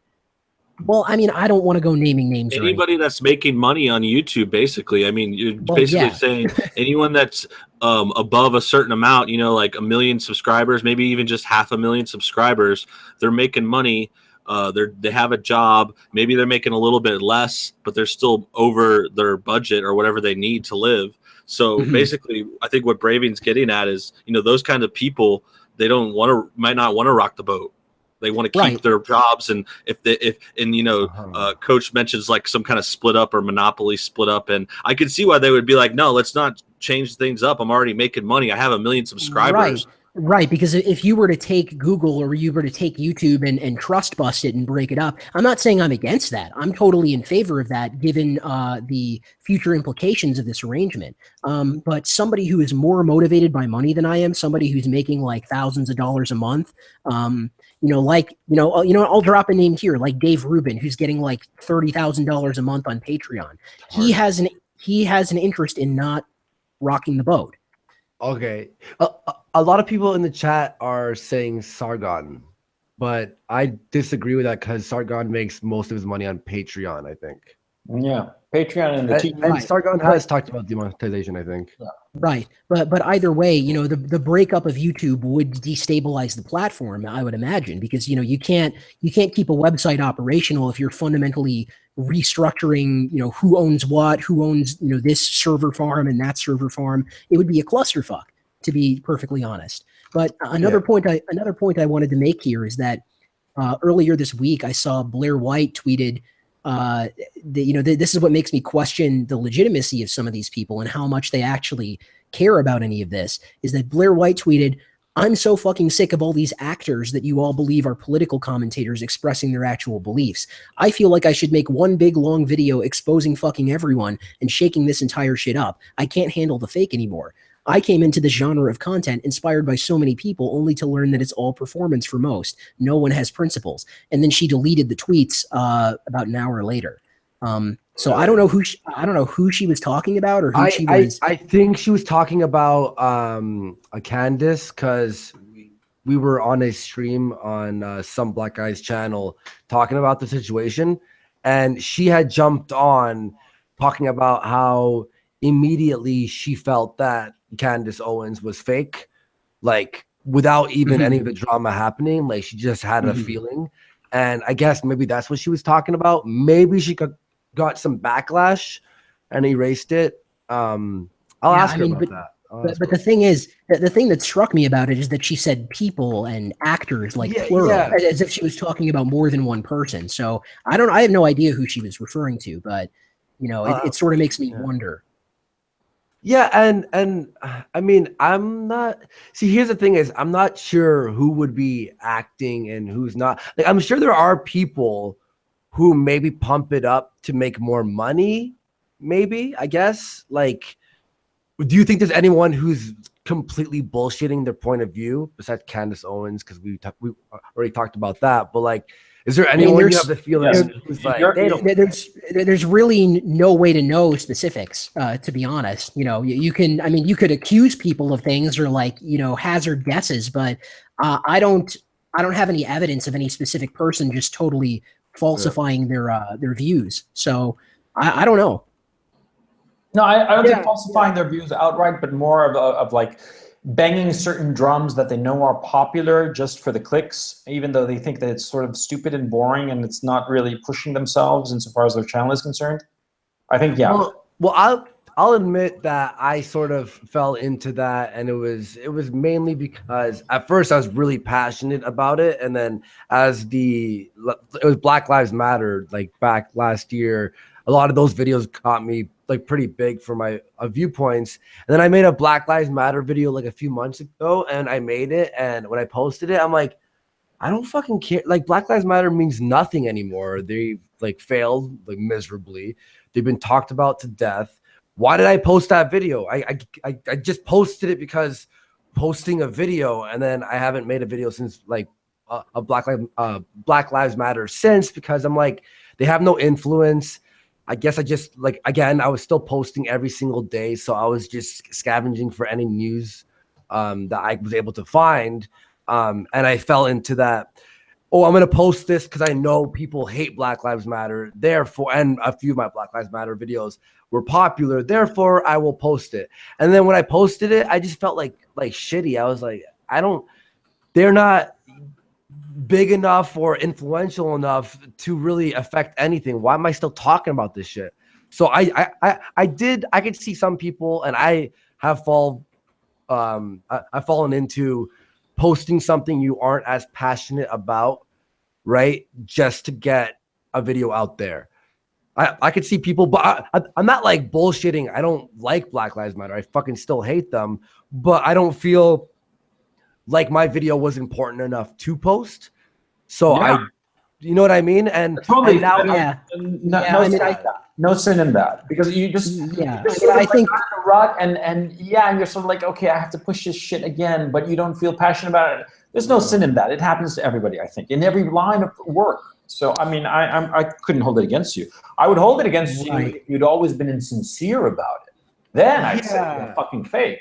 Right. But, I mean, I think there's something to be said for the fact that people sort of obsess over the spectacle of Black Lives Matter, like the way they'll go to colleges or go and like block highways and stuff like that, when that's not even really like, that's not even really the big thing. I'm more thinking about like the sort of sinister underlying implications of it. Like I remember last year there was this female cop here in Chicago who got nearly beaten to death by a black suspect because she didn't want to use her firearm because she was afraid of the backlash that it would cause. So it's not so much about Black Lives Matter themselves as it is like the knock-on effects of their behavior and how they just make people scared to do things they might otherwise do without that social pressure.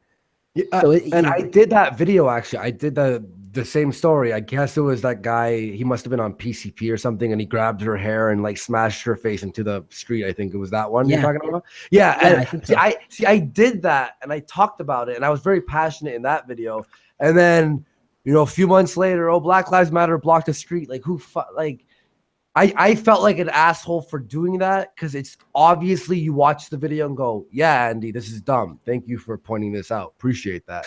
So I've been trying to be a little bit more selective with what I'm talking about, definitely. And if it's something just to, take a piss on something, like, make fun of someone, that's different. If I'm writing a script to be more funny and entertaining and make a skit out of it or something, then that's different than being like, time to talk about this news story that you've heard me say 100 times.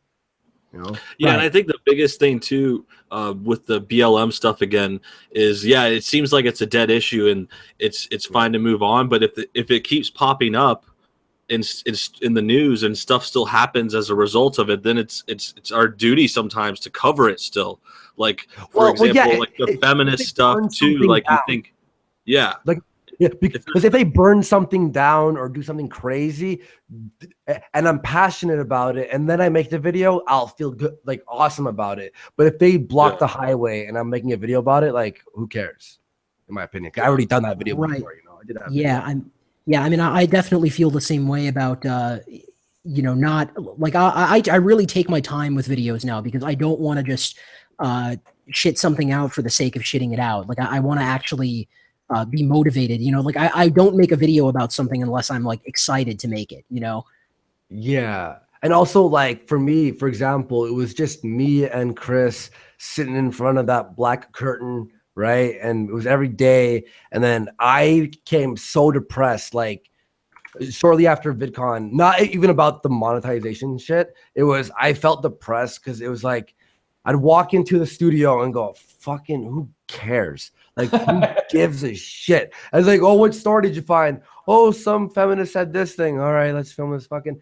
And now we started the green screen background. I started scripting everything out to have humor. We've been writing songs, been writing skits, and I've been more having fun with it. And now I walk into the studio like, fucking, I'm ready for this. And we're posting every 2 or 3 days and focusing on making the video entertaining rather than just walk in and pump, like churn out that feminism video, churn out that fucking, you know, Shives video or Franny video. Like, it's, you know, I feel like we've all had like 2 years of very similar videos that I feel like all of us sort of had to evolve past what we were all just doing. Cause, you know, like SJWs can turn into a very dry subject matter if we're just repeating the same shit. Oh, Riley's stupid.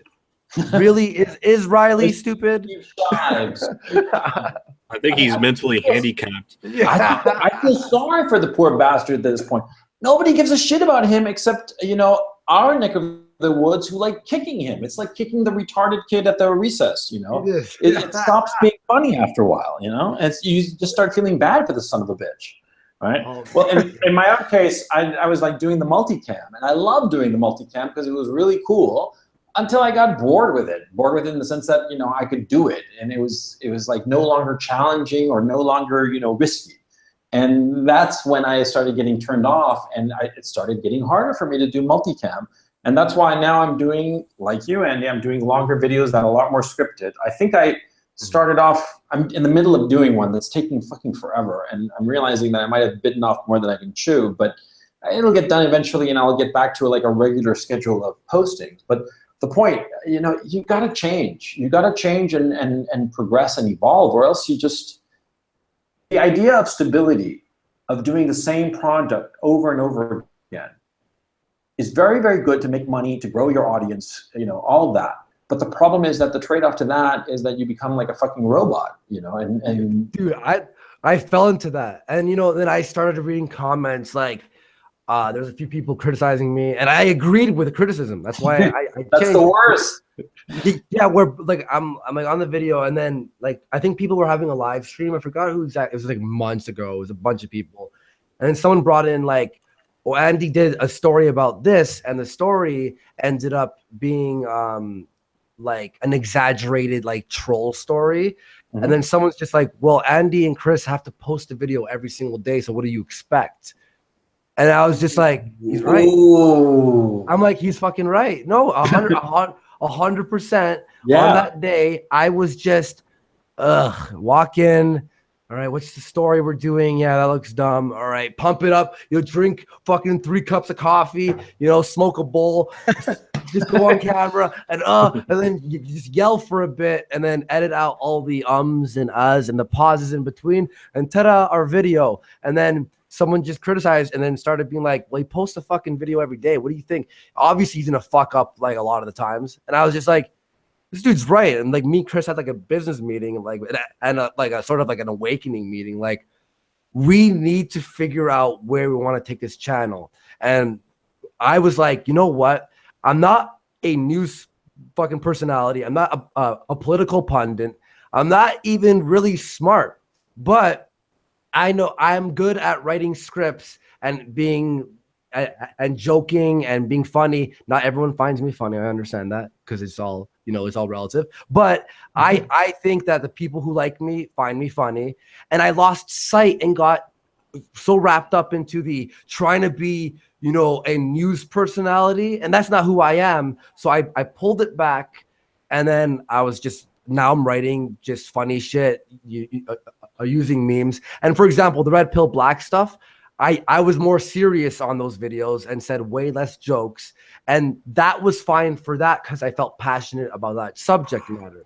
But when you just walk in and go like, I don't know, it's hard to explain. I've been on a roller coaster of ups and downs and a lot of depression before I realized, hey, you can't just walk in and go, fuck feminism, and then post that video. It's not going to make you fulfilled. It's not going to make you happy. I actually burned out my graphics card fucking last week, and I bought a new one. And I had to put it in, and I bought because the green screen shit just when I was rendering my video just shut down my whole computer and burned out everything. I was like, fuck. So I just bought a new graphics card because I need to change. I need to move on. I get the criticisms of me. I'm totally aware that posting every single day and the same backdrop, the same content is fucking boring. I agree. Hey guys, we've been going on for about 2.25 hours, so I'm gonna wrap it up. Okay, I think It was fun, man. It was great. A lot of fun. Yeah, good stuff. Yeah. Thanks for having me on, as always. No, it was my absolute pleasure to have all of you guys. I mean, it was just terrific, and I'm really sorry that Tree of Logic couldn't make it because of her videos started this whole thing. And so I'm going to be signing off for Andy Warski, No Bullshit, and Braving Ruin. I want to thank my guests, and I want to thank you all for listening in. And so I will catch you next time. Peace, everyone. Later. Bye.